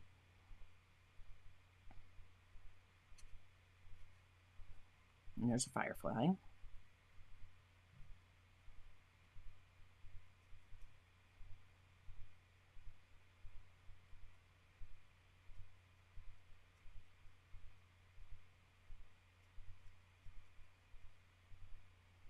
Okay. That looks a lot lighter back there now to me. So that I am liking. We need to get this darker. So let's get ourselves a glaze, and I'm going to go, I want that same cool color. I'm going to go ahead and use the Windsor blue again. So phthalo blue, not the phthalo blue red shade. And actually I could take some of, let's just give it a try and see what we think. This is phthalo blue red shade from Core. The two of them should kind of neutralize each other a little bit. One's red, one's red shade, one is green shade, and we're just going to kind of go with this. Get kind of a neutral phthalo. And then I'm coming into, let's go with Payne's Gray. Right? Because I said I need to darken this up. Right? I want to darken this whole space up.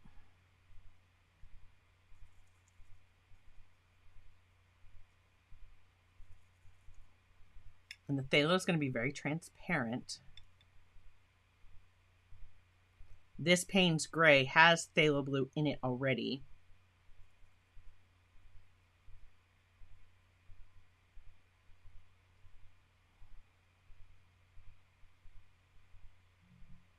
And I just added water because, again, I need a wash.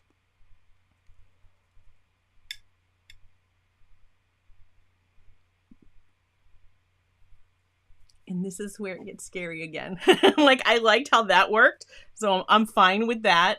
And this is how it gets scary again, because, see, I need to make sure I darken all of this stuff up. It's not quite what it needs to be yet. And we are going to finish this today. So I may go a little bit longer, but I'm not coming back to this with another stream. We are not returning to this painting. I am done. Like, I've had enough. All right, so we're going to take just, I think I'm going to wet this side. I'm not going to wet over here with my big modeler brush, because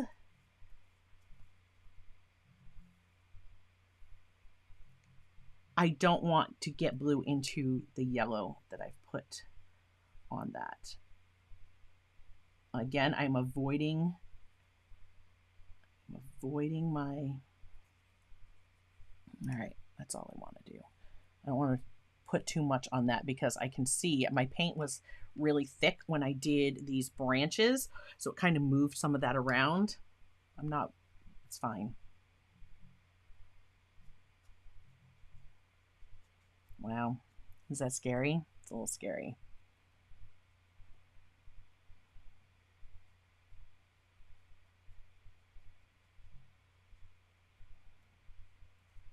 It's got some green in it.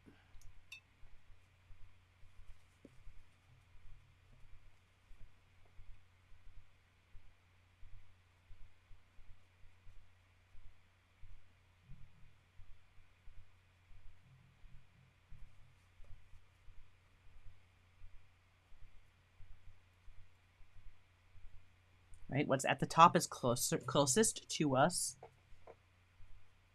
So we're going to kind of let that be dark, but blend it down.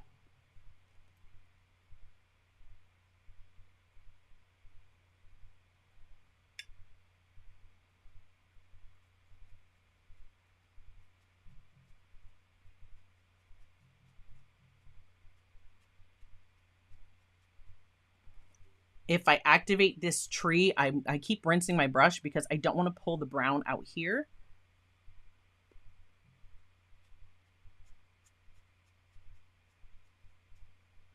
But you see through here, I still have those values, the darker values I had.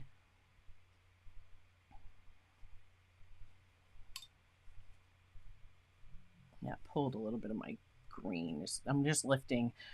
Where my green was really heavy, that was reactivated, and I don't want that in that part of my sky. So just do a little lift.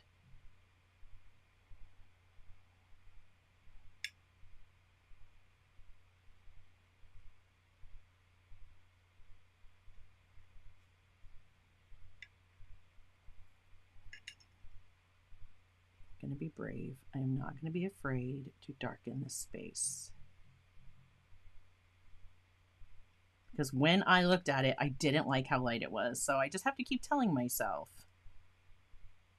it's okay.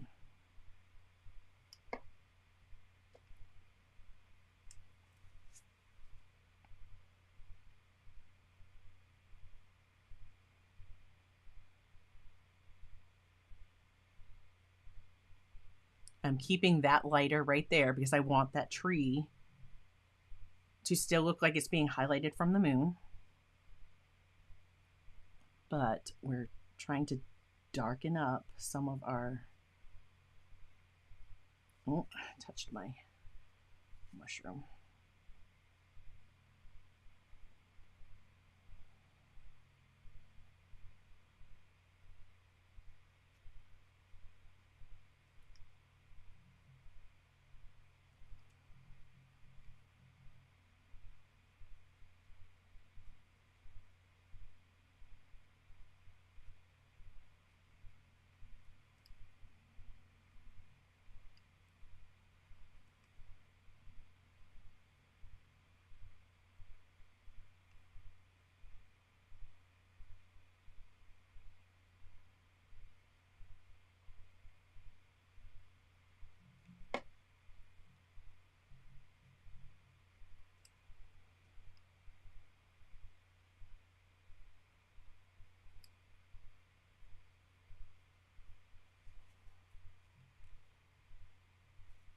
I'm tapping because I was getting a little feathering coming off that tree that I didn't want.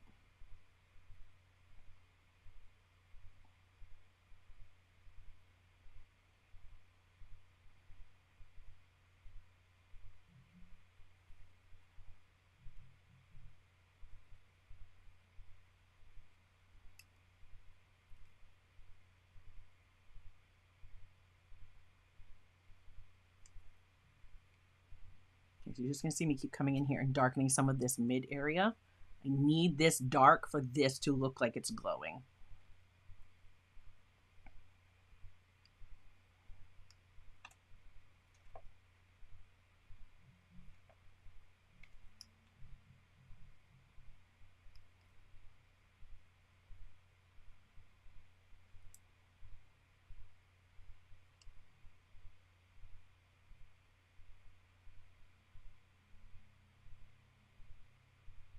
This is definitely where we're being brave.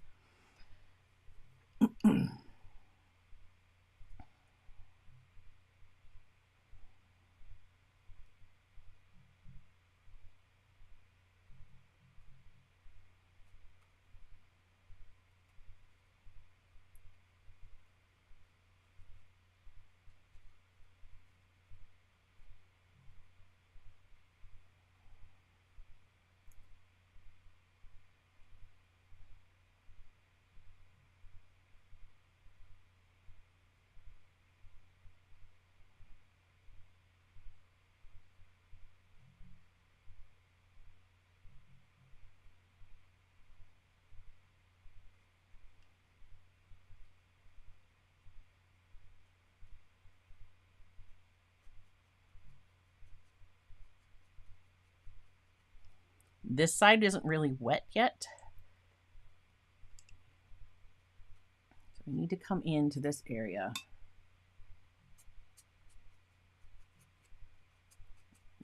Re-wet some of this. That tree definitely not dark enough. Right down into my ground. All right, avoiding these branches where it's light. We're going to cool this down and darken it up.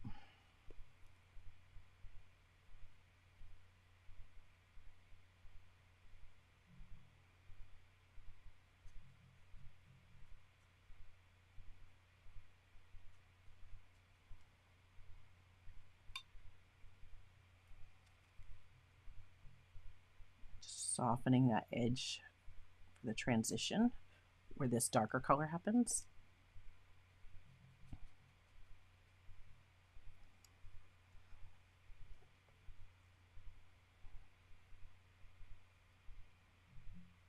I have some green. I just went to my palette and noticed there was green in my brush from touching these leaves. So I am rinsing out, and I'm just going to come in and right up to this tree.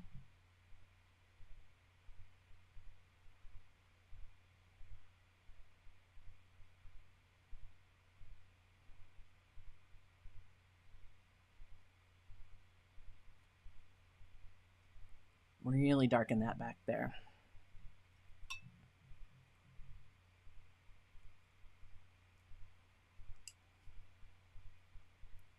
Keep working my way down. This is transparent. It will dry. It will dry later.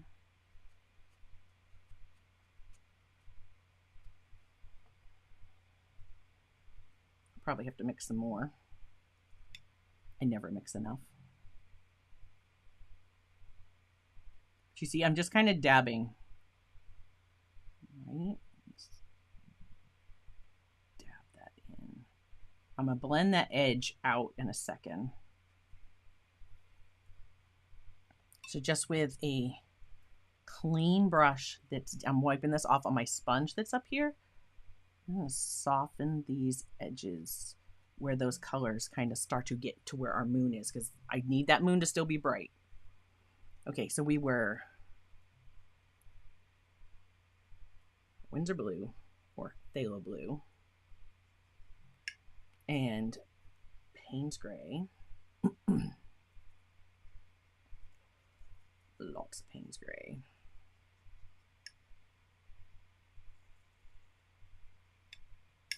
There we go. Looks pretty similar. Doesn't have to be exact. Similar's fine. A lot more water in there so that it'll be much more transparent. Let's pop in this backside.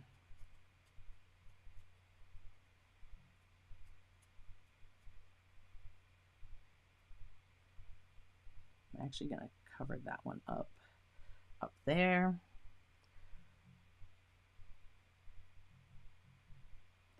Now this area, see, I'm leaving this branch. I'm not coming over this tree because this tree is closer to us. I just need this background, what was going on behind it, kind of in the middle ground, to be much darker. So I'm going to paint around these branches. And I'm going to come right down here and I'm going to paint right to my mushroom cap,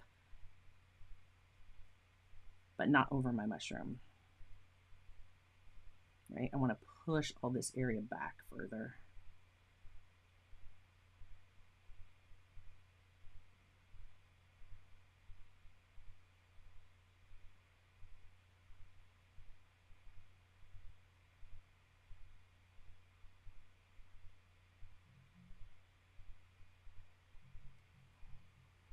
There we go. Now it's starting to feel like I've got some light in here and I've got some light back there, but I needed this so much darker. We're going to do in here.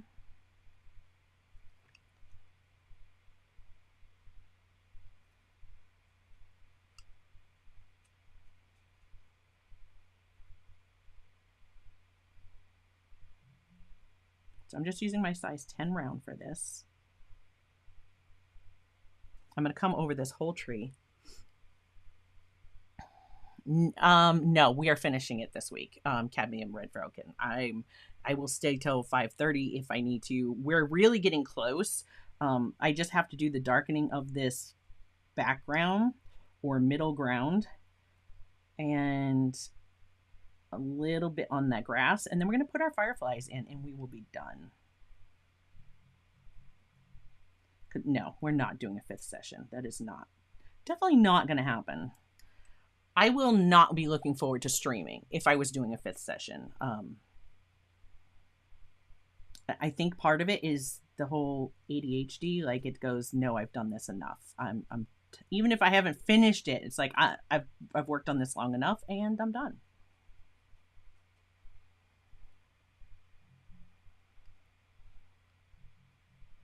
See how it's dried and it's lighter, and we're seeing those values coming back. When I first put this down, it almost looked like we lost all of our values that we had set in, and we didn't, because I'm not scrubbing very hard when I'm putting this on.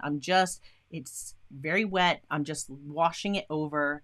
And as it dries, of course, it lightens up, and all those values we already had in place come back. Just the whole thing overall is darker.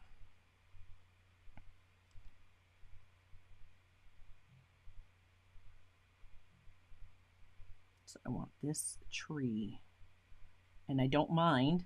This should have that lighter side still, and it will be blue, and the moon is going to have it glowing blue. I can come back with some darker values to kind of set back in even more darks on that tree. I might do that.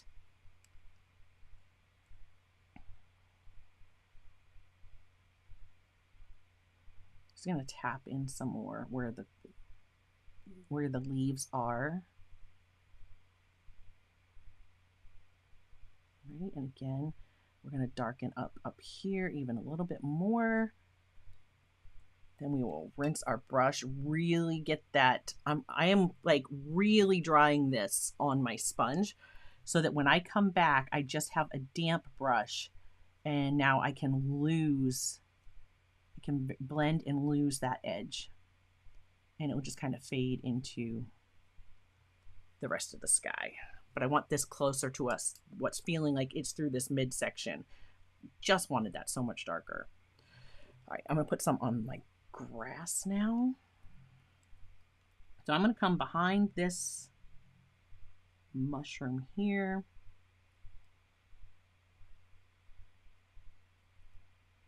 I'm even gonna bring some on the ground there. Definitely all this area back here.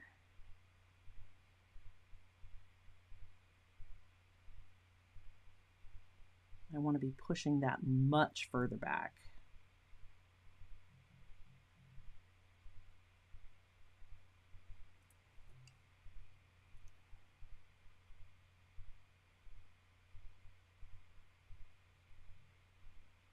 I'm going to pull that down.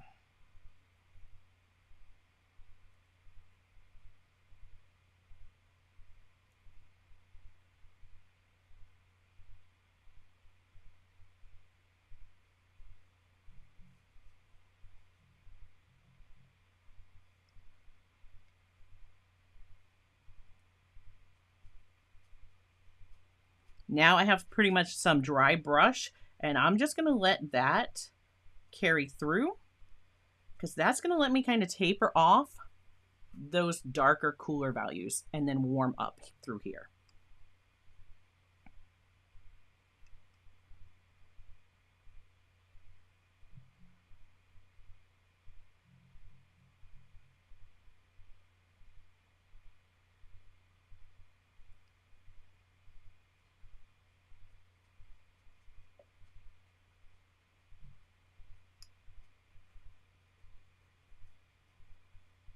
And I don't mind this being a little darker right there, because look, I have a firefly right there. So I'm going to kind of darken up a little bit around that.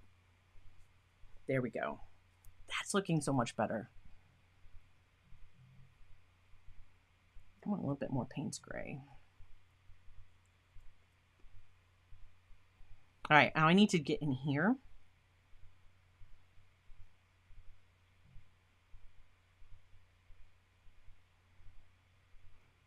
I think, no, we're just gonna do that. We're gonna leave the road the way it is. We got some fireflies down here.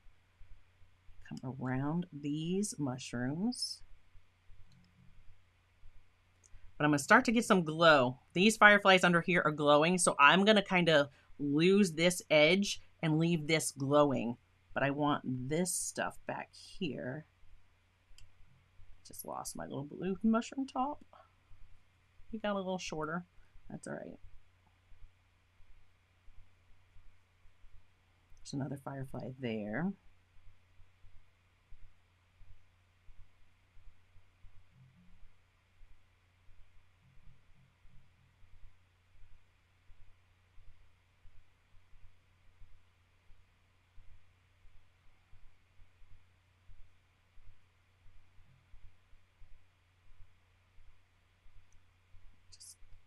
have a lot less paint on my brush now, and I'm going to do that same thing. Just kind of blend it out. I can put a few cool values.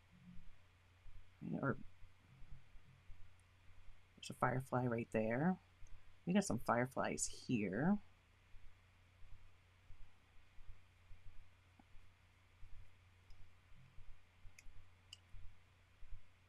Definitely going to get around the top of this one.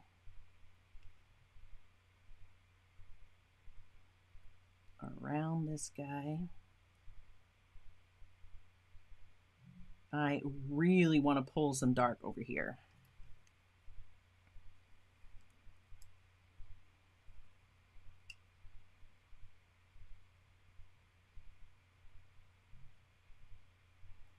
And I think I'm going to actually bring it in right in. You see where we have that little bit of that Quinn gold that's showing up there. I'm going to leave that, but just working with what's left on my brush, I want to cool this off, get this really into some more shadow, darken that space up.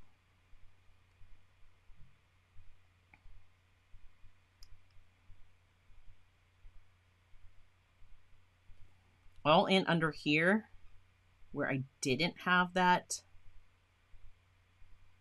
Quinn gold, I'm going to darken it up.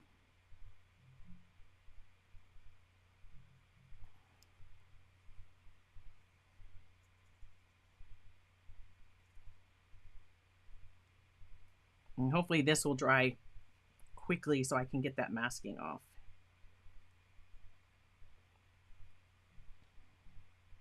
So again, just using my Payne's Gray and my Phthalo Blue.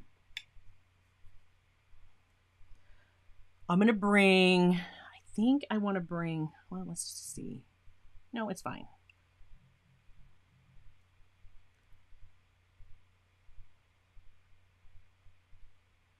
This might help these blue mushrooms pop a little bit more too. Yeah, I'm going to really kind of darken up this foreground and this here.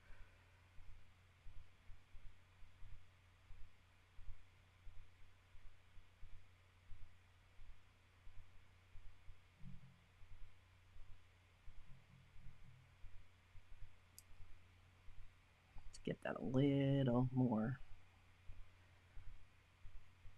a little bit more diluted version. It's fine in this corner, but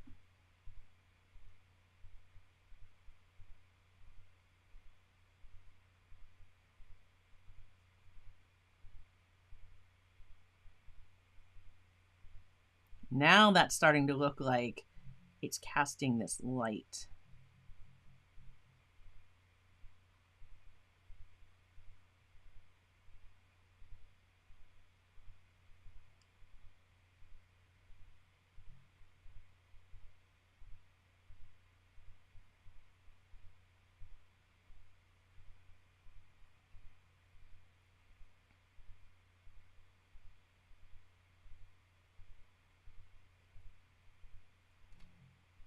And pull up maybe like some little grasses here.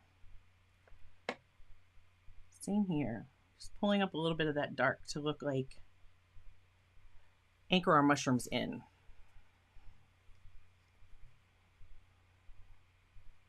Hi, Fly Me to the Moon.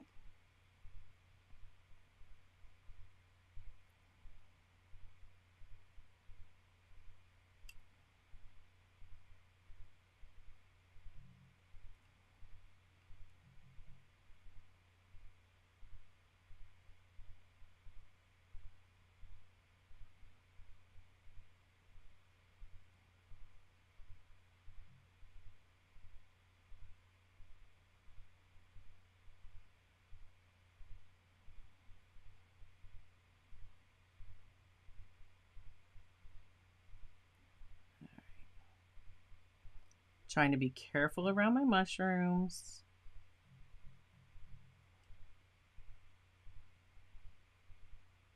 And I could have masked those off so that if I would have masked them, those and the rocks off, I would have been able to paint this much faster, but I would have had to wait for the masking to dry. So Not really conducive for the live stream, but you could do that.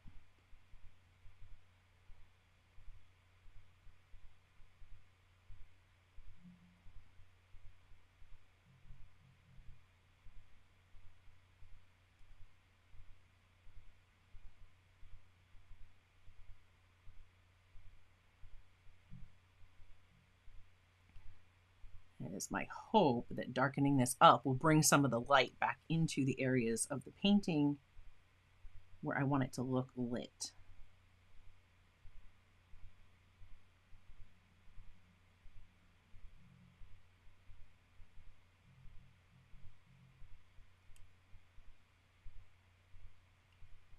And then for this grassy area, literally just going to pull up. All right. So my foreground is going to just have some darker grass pulled up through around the mushroom.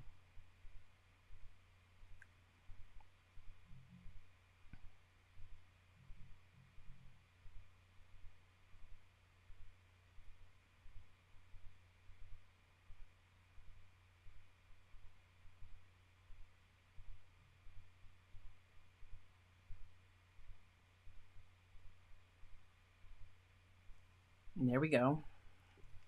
That's darker. And I like how dark this part was. I can even go a little darker, just taking the Payne's gray,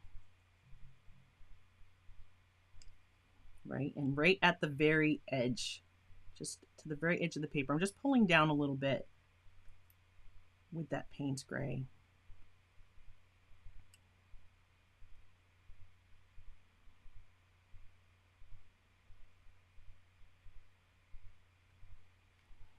Make it even a little darker.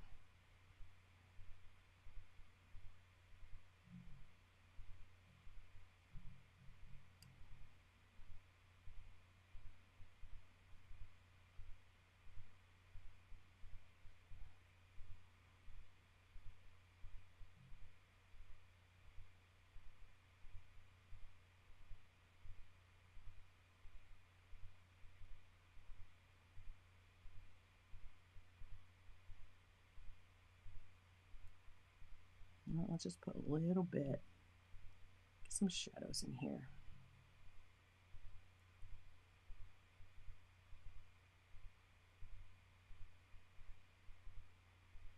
I'm just barely touching my paper there. Just taking whatever's left on my brush, I'm gonna pull through here as well. Still being careful to avoid my little mushrooms. I don't mind if I touch a rock. It's going to be fine.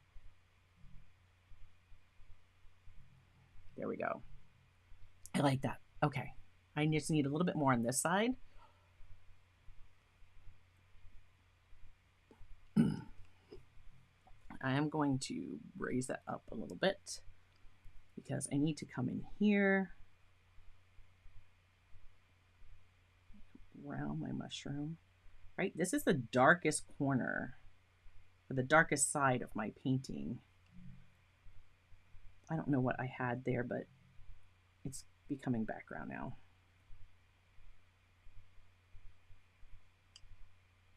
Again, I'll pull some like grasses up in this darker color. It's much darker in here.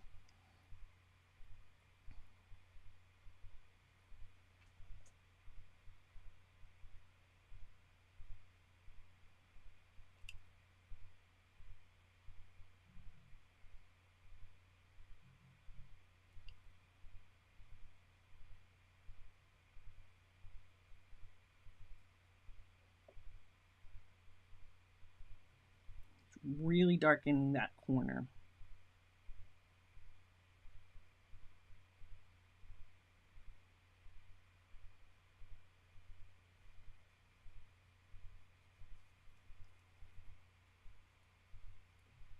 There's not a lot of moisture left in my brush.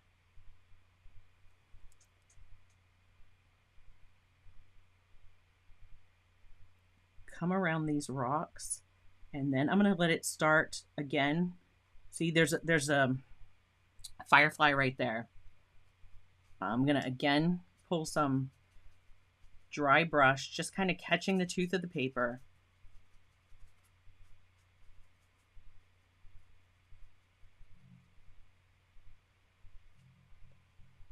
There we go. Let's get a little bit more of that up in here. And over here.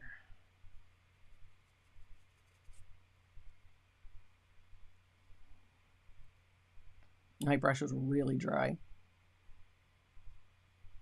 There's not much paint left on my palette, and there's not much moisture left in it either.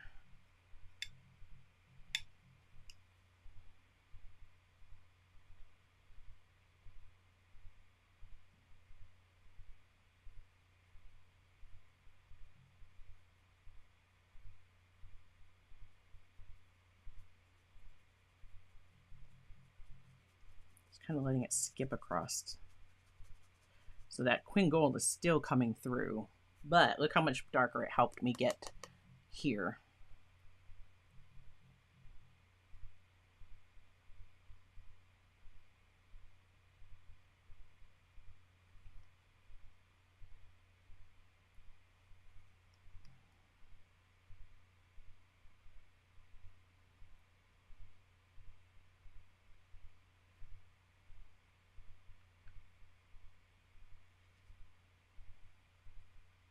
Okay. All right. I think that looks so much better. I think we have so much more with the light here, and this is going to really light up once I take that masking off the moon. I like that better. This, before I do that,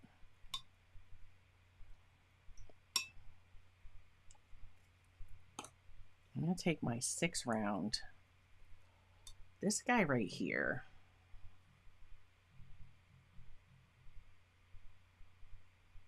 Just going to take some of this color.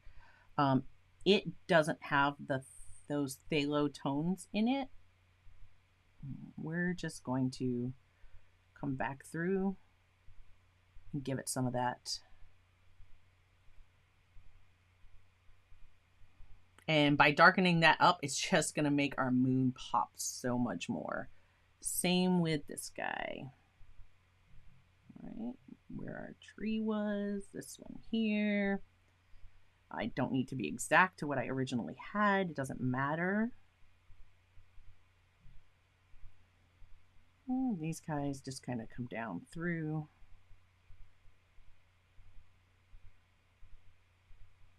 I've left white space so my moon can show through.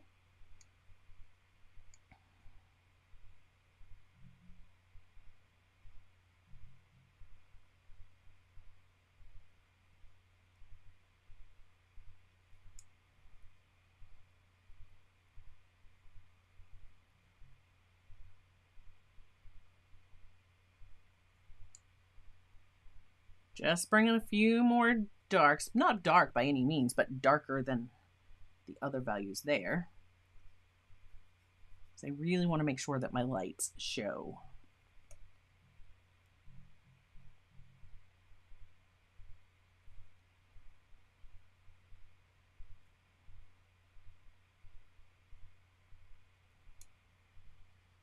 We're just throwing some more texture. Feel like I've lost a little bit. So we're just going to put a little bit back in.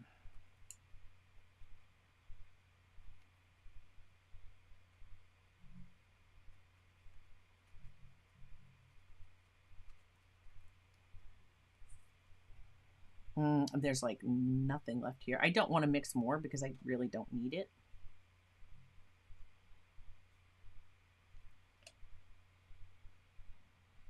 Just going to work with what we've got, which is plenty.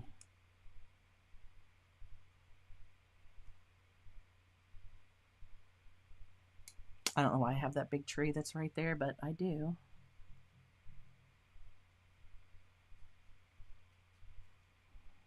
And I'm going to come into this darker.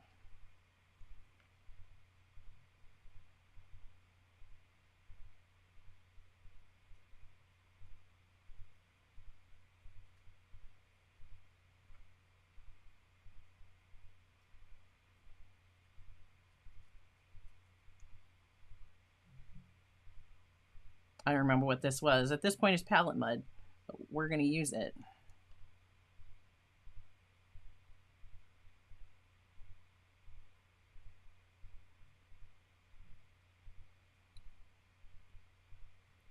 All right. This is my umber.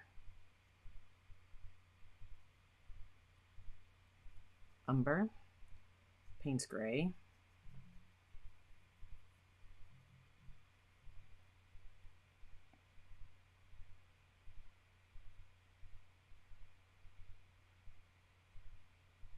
Just bringing some of the darks back for this tree. Right.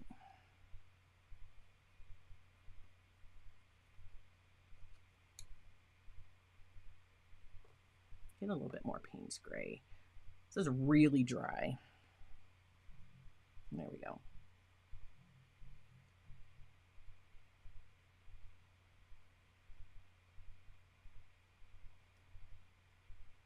Remember I had, when I painted this tree, put that in and I wet the right side and let it blend and kept my darks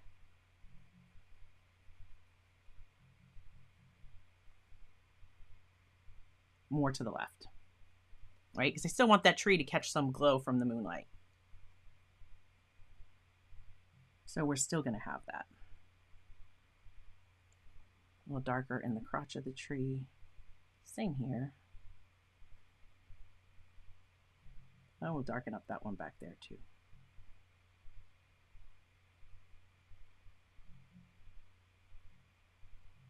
There we go. Now that feels like it's glowing a little bit more. I like it. We're going to just bring a little bit more texture.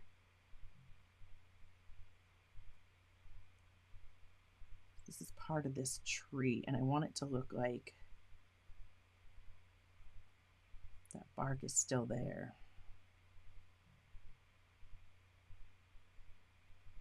There we go. Okay. I could darken up my branches. I don't remember what green I had used for these in through here. I don't even recall. This is like a sap green. Let's grab some Payne's Gray. Sap green. There we go.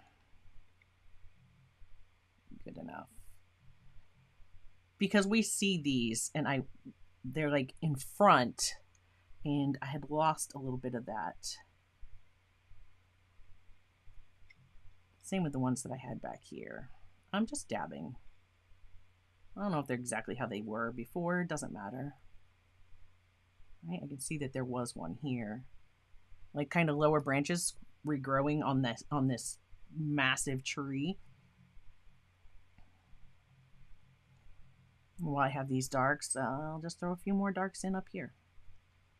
Especially where my fireflies are.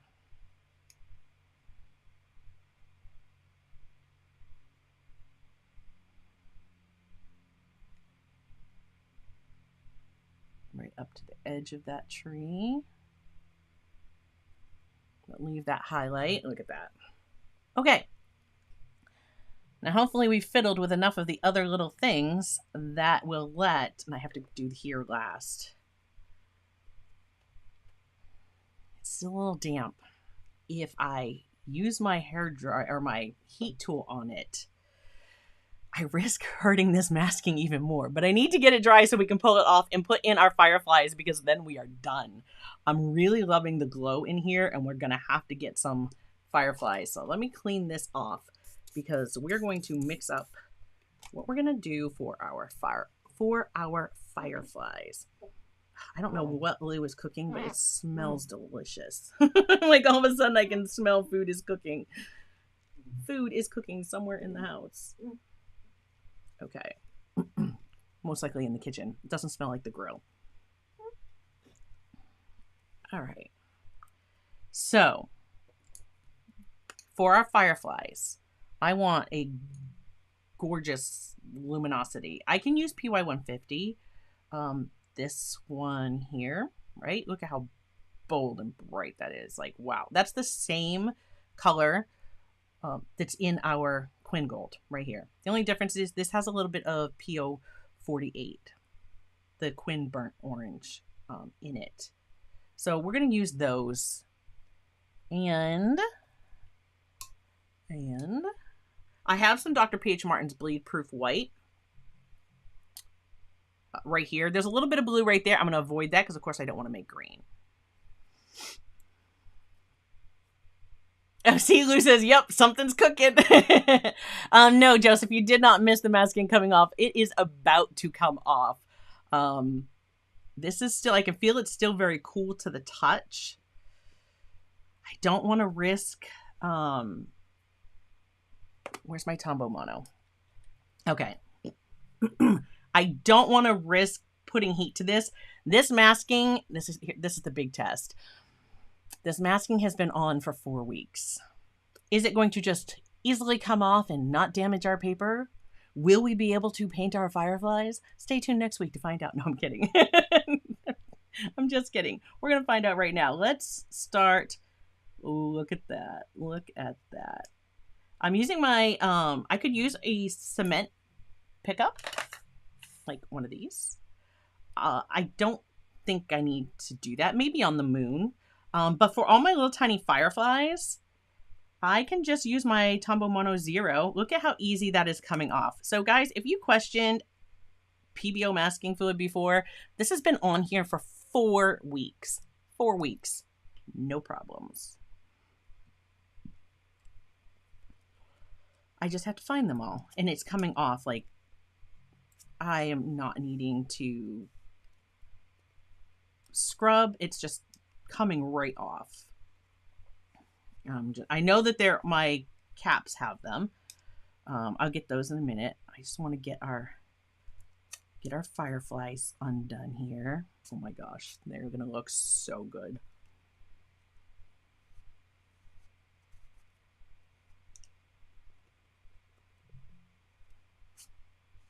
You're seeing me feel over the top. I'm trying to feel for the bumps of the masking fluid.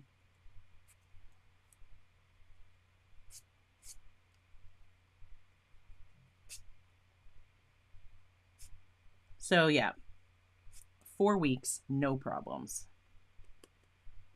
Look at that. I'm like, do I have more? I should have got a little more aggressive with the fireflies over here. We're going to have to put some in with our bleed proof white. Let's take off the spots on our caps.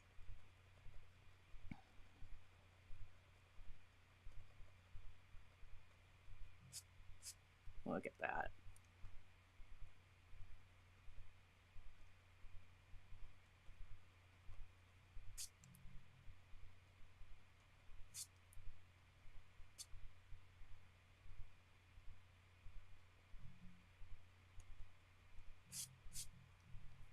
All right, so I said 5:30. We're going to be just a hair more than 5:30, but close. Look at these guys. Are you like dying to see the moon come off? I can't wait to see the moon come off.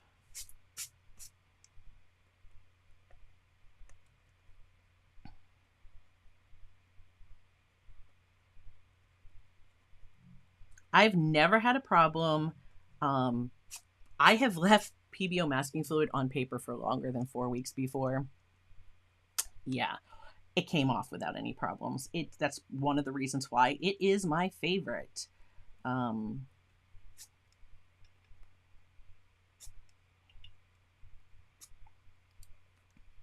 didn't put any masking there. There's no masking here.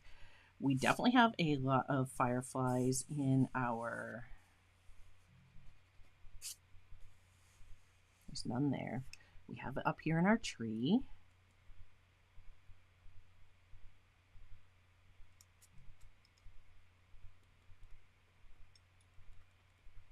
I'm not worried if some of these aren't perfect little circles. It doesn't matter. You're going to see here in a moment what we're going to do.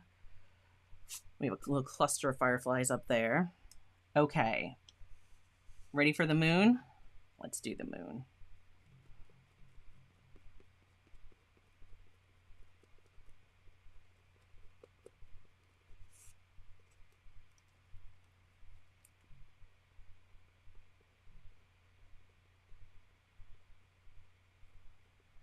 If there's an area like right here where I didn't have masking for my moon, one, I could come in with some Dr. P.H. Martin's Bleed Proof White and put that back there. But I'm going to tell you that Dr. P.H. Martin's Bleed Proof White is not the same white as the paper. So it would look different. You're going to see how I'm going to fix that in just a second. Super easy. It's super, super easy. Look at that moon starting to glow.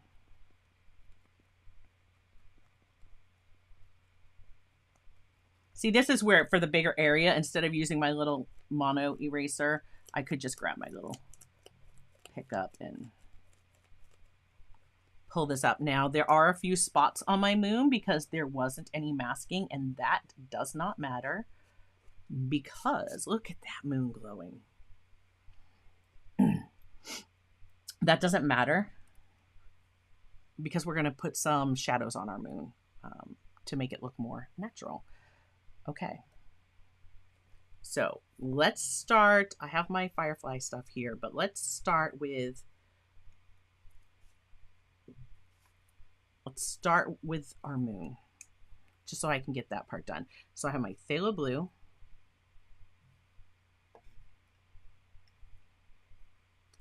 And some Payne's gray.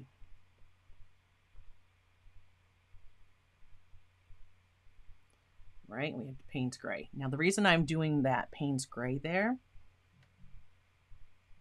I want a much thinner version of it. Just making sure I don't have too much on my brush. Now, right here, where I left out a spot on my moon, guess what? Now there's a tree there, and it's fine. Any bits of my tree that came off a little wonky, I can put more of that back in. Right? And you see that I'm going up my tree, and that's because if this color isn't perfect, like a perfect match, by going back up the tree some, I just made it blend. And you guys know, because you were here, that's not necessarily what it was supposed to look like. And now I'm just with a damp brush meeting the bottoms of those so it just kind of fades away. Okay, right here where I have my Dr. P.H. Martin's Bleed Proof White and some of that phthalo blue, I'm going to pull that over. We'll work that right here on the side. All right, so this has a little bit of that blue in it, and I'm going to use that to do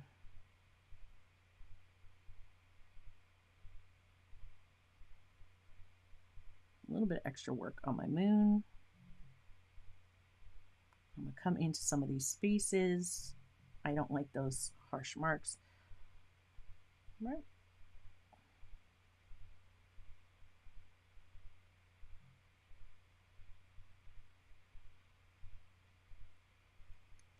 There we go. I can grab a little bit of this and let's just work in some shadows in our moon.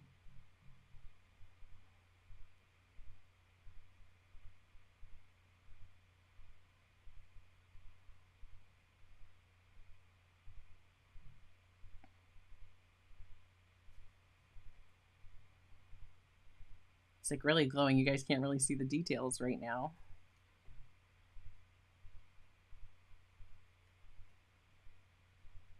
I'm just kind of refining the point on the end of my crescent. And there we go. It's really glowing. So now we just have some shadows in our moon. Okay, our mushroom caps. Remember, I said we were going to make these yellow. Actually, I said we were going to make them quin gold. So if I just take the quin gold, let me rotate my palette back here for you. This was where I put the quin gold. It's pretty watered down. And now if I just come over these, I'm just going right over the entire mushroom cap with that Quin Gold. My spots still glow, but they're not stark white.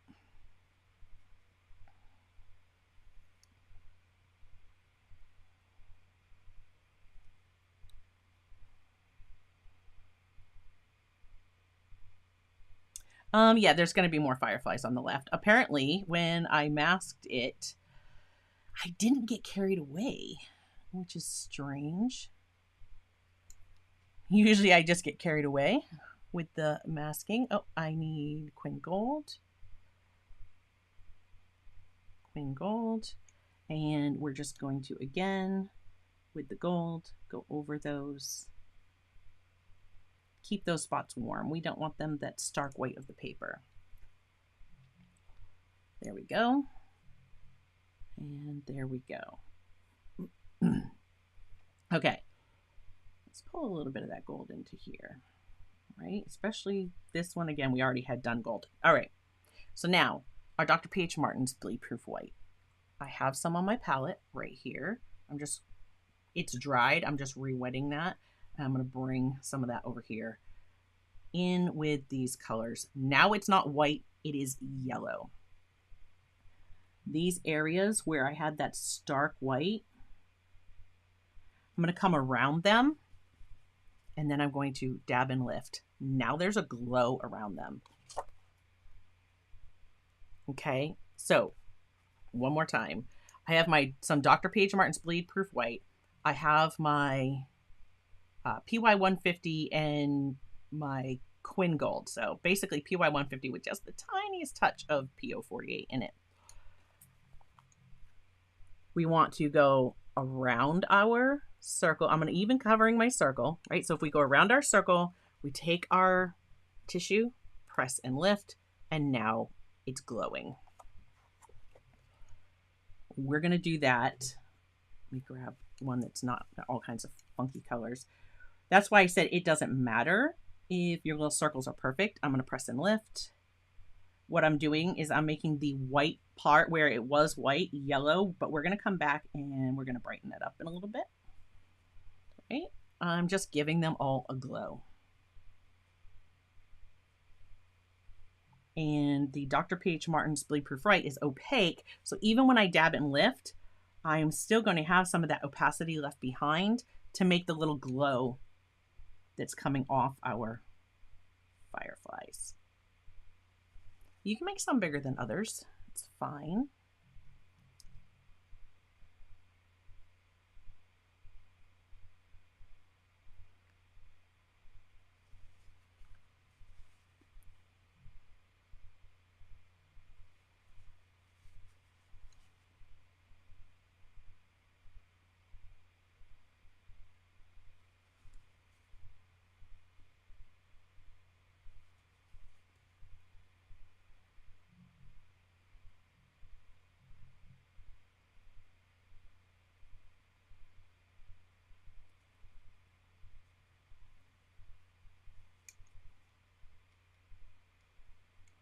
I'm just going to start up here and work my way down because otherwise I'll be putting my hands in once I've already done.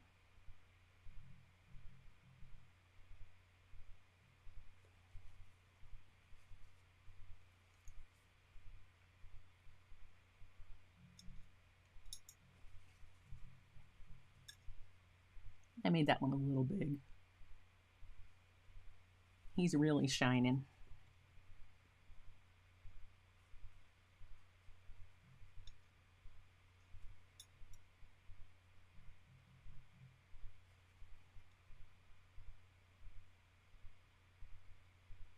Now what this is doing is it's putting down some opacity. So in a moment when I come back with my yellow to really make these glow, I am also going to be glazing that over this part.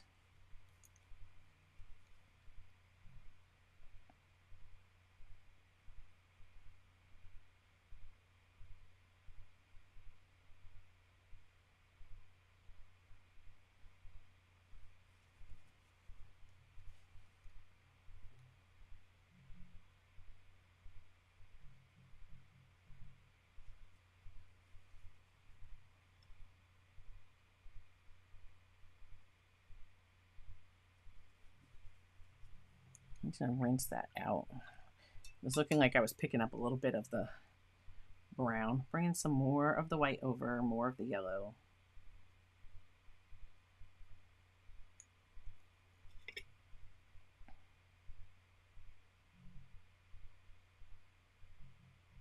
Because I had done so many where it was like darker green and the really dark brown from the tree, where I probably had more pigment on there. I was kind of picking it up a little bit.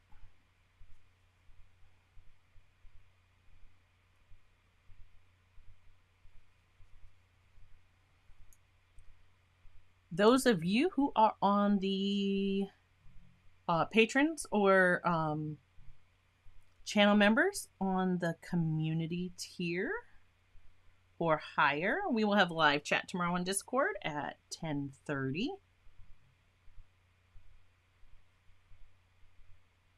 Last week during live chat, I was sharing stuff from my weekend adventure. Lou and I went away for the weekend, so everybody got to see some of that. I shared some behind the scenes too, so if you're on Discord, you've seen that.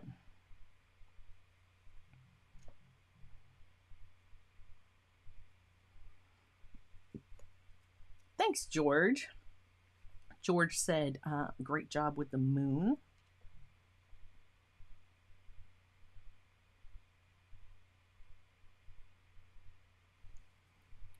I really want these ones to have some glow because look at how much they're lighting up these mushrooms around them. So I really want to feel like these are the fireflies here. I'm not even going to dab that one off.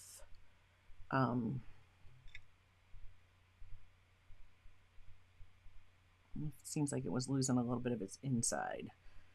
Okay, we need to put extras on. So I'm going to clean out my brush because I don't want to put yellow into my container here. And I'm going to get some fresh Dr. P.H. Martin's Bleed Proof White on my palette. All right, let's get some extra fireflies over here. All right, we've got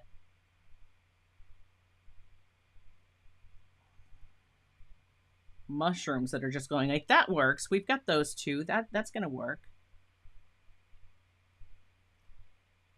But we need to know, like, why is this all aglow? We need much more.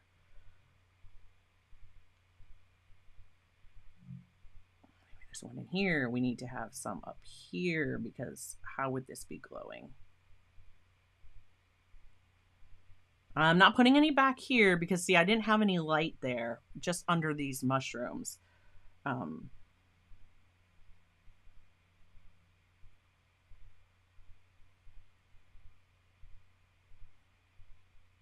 Like, where else do we need them?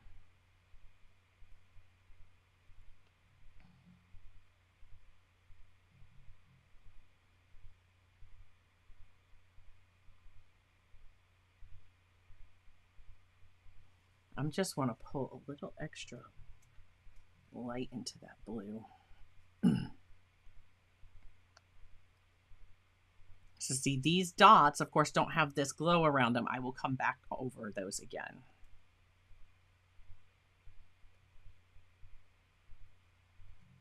A little glob of masking on my paper there. How about one under here? It looks like it's glowing under there.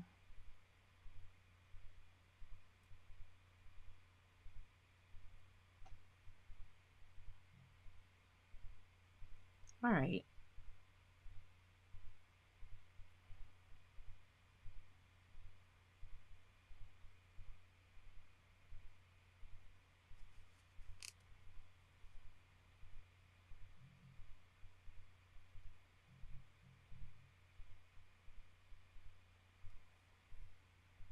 I think that's good. Okay.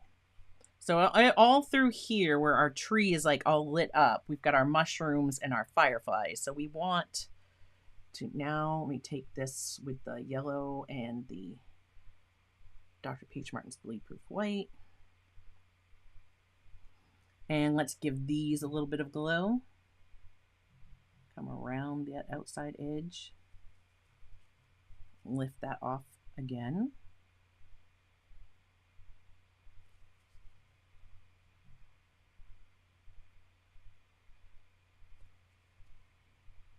And remember, I used Quinn Gold to do that glow, and Quinn Gold has PY 150 in it. So if I make my Fireflies yellow with PY 150, it's gonna work.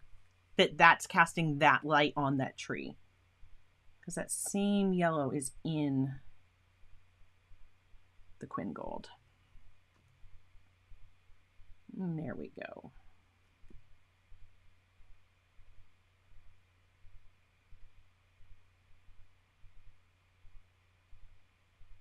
Can't wait to peel the tape on this one.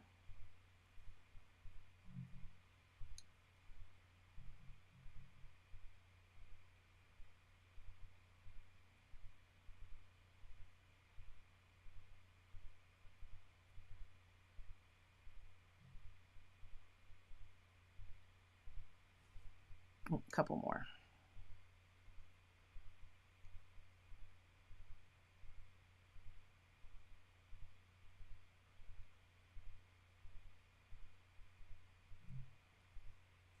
Oh, I missed one up here.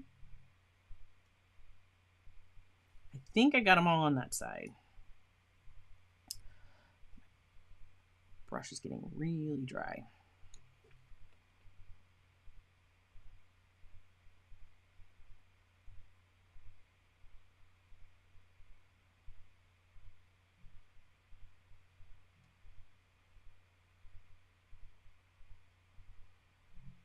All right, let's get our yellow on them. So I have my yellow right here, PY 150. Doesn't need to have the PH Martins in it. All I need is that yellow in my centers.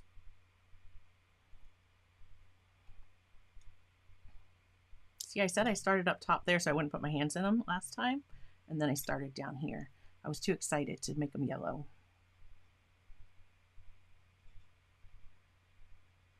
I'm just hitting the centers where I had originally had preserved the white of my paper.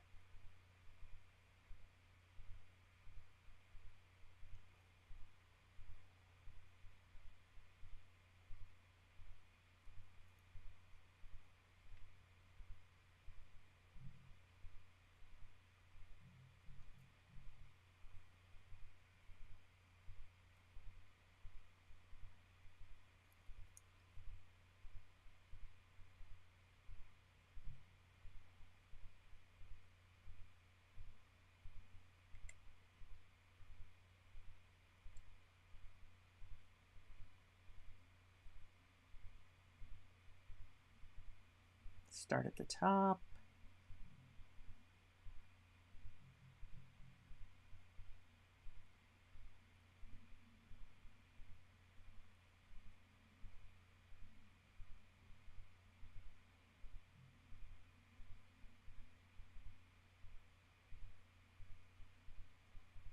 I love it. I hope you guys have enjoyed seeing this one finally come to fruition. Now to decide, where do I sign it? I would almost like to do, let me grab a little bit of this, a little bit of this. I don't know if it's going to work or not, but.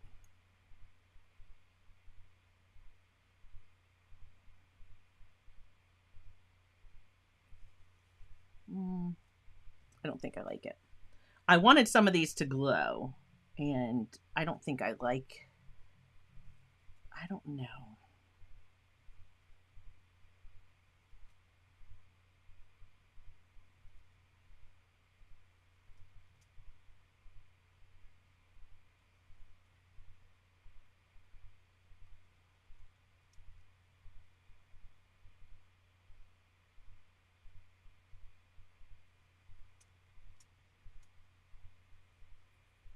It's fine. I'm going to leave it at that. Hey, Tara. Thank you. All right. Now I can use my heat tool. Masking is off. I'm going to loosen up my border I'm going to mute you so you don't have to hear this thing going on.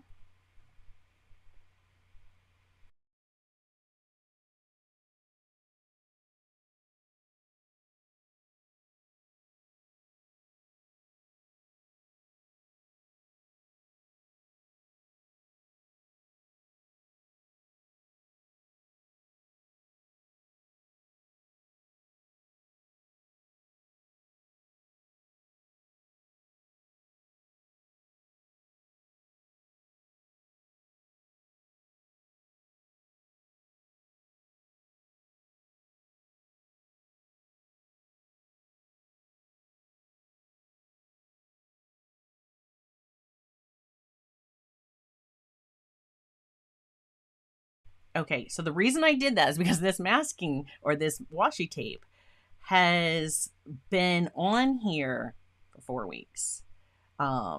So yeah, the last comment I see, Wildflower, was that you enjoyed the Fireflies. So if that's the one you're talking about, then yes. Oh, and you felt like a glow in the dark paint. Yeah. Wouldn't that be interesting? I mean, I don't think that would be very archival, but if you're not worried about that, oh, look at that. Are you ready? Look at that. So satisfying. It is so satisfying. Let me go full screen on the desk. Oh, the desk is such a mess, but because it's so satisfying. Oh, I shouldn't speak too soon. I don't have all 4 edges done yet. I'm very pleased with the way that this washi tape kept that edge so clean. Look at that. Oh,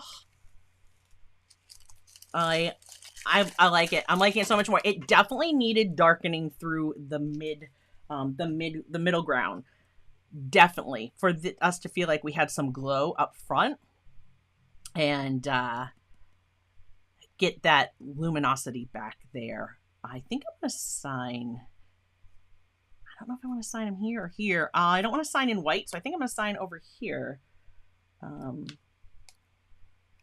Sign it in black. I think I'm going to sign right in here. Let me just turn that for a second.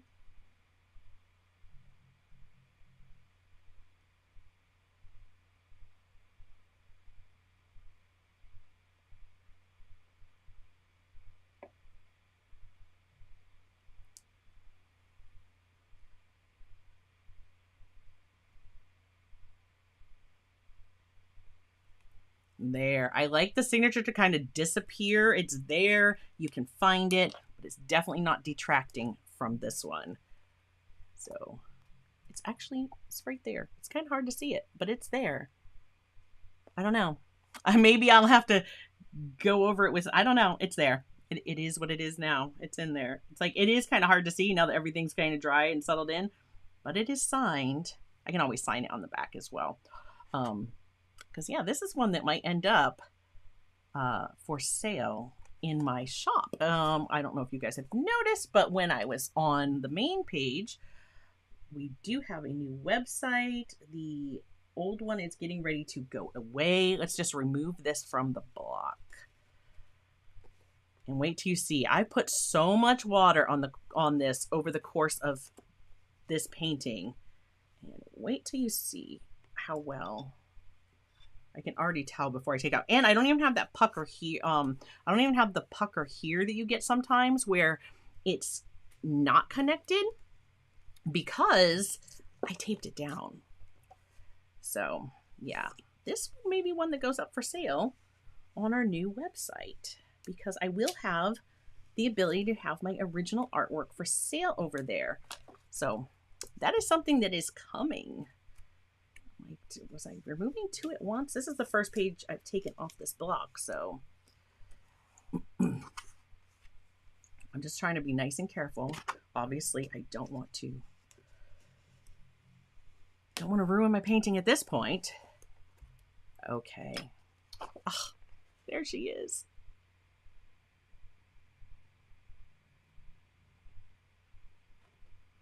I'm loving that. I hope you guys have enjoyed it. I hope it was worth coming back week after week. Again, I will go in and timestamp this. By the smell, it will be after I have dinner. But for those watching on replay, so we started with the new Paul Rubens set that I was sent, and I can definitely say I don't like those on the cotton paper. Just not a fan. It was pushing too many blooms. Look at how we re-wet this and came in with another layer. Core on cotton. Love it. We re-wet all of this, glazed it in and darkened it. When I first put that glaze down, that almost looked black. I was a little scared because I was like, oh no, did I just ruin all my details? But I didn't. They came right back through. So yeah, I love that. And the little fireflies glowing and putting the glow on the trees and some of our mushrooms. Oh, I missed one right there that looks like I didn't get him yellow. Let's just make sure. There we go. He's yellow. He's yellow. So that is how I do fireflies. There are so many different ways that you can do it. But I hope that you enjoyed that one. And I hope you've enjoyed watching this. I'm sorry it took me 4 weeks to finish. Of course, I thought I would be done the last time until I got sick, and I was just couldn't work very quickly then, but I like it. I am very pleased. I am more pleased now. Oh, and I said we could have a little bit of glow. Remember I said a little bit of glow on the walkway, because through here where we're getting this glow, because all of our fireflies are like in this area. By putting the glow on the grass, the trees, and the mushrooms, we're implying that all of our fireflies are kind of hanging out right here near our foreground. And if I come through here with just a little bit of water, grab a little bit of that, just going to put this on here, and then I'm just going to dab and lift that up. And now I have a little bit of warmth showing through on my path as well, because my fireflies are just lighting everything up. There we go. All right. I am definitely calling it done. Oh, thank you, Joseph. Thank you. Thank you, everybody. That is excellent. So if you've enjoyed this, please do hit that like button. Subscribe if you want to join us in live chats. Click that subscribe button, and you can join us every Thursday. Next week, I'm going to be trying to get a curated collection for you. I think we're going to do the next curated collection. I'm really excited about that one. And this guy's always trying to rush me off, and I'm not done talking to you yet. So that should be next week. It's going to be gouache. It is going to be gouache, and I can't wait. This, I think, would have been stunning in gouache. And it's just like, let me show you guys from like further away on that angle. I love this one. I love how that turned out. I mean, look right there. Like, oh, if I can get that. This is one I definitely think I will scan and probably do prints of. I'm actually seeing some glow in those blue ones when I look at it from, everything looks better from the street. Isn't that what they say when you back up and take a look? I really like that one. It was worth it. I'm sorry it took so long to get it done. Our moderators, Tara and Joseph, please check out their channels. Their links are in the description below. There are links to all the supplies listed below. Again, Meeden is having their anniversary sale. So if this paper in some of these new sizes interests you, code Clark10 will get you a discount. Link is in the description to get you there. And I hope that you will check them out. Yeah, Joseph says it looks much darker on that camera. It actually is. It is looking darker. It doesn't actually look... I'm like, can I get it to... It doesn't actually look that dark. It's not.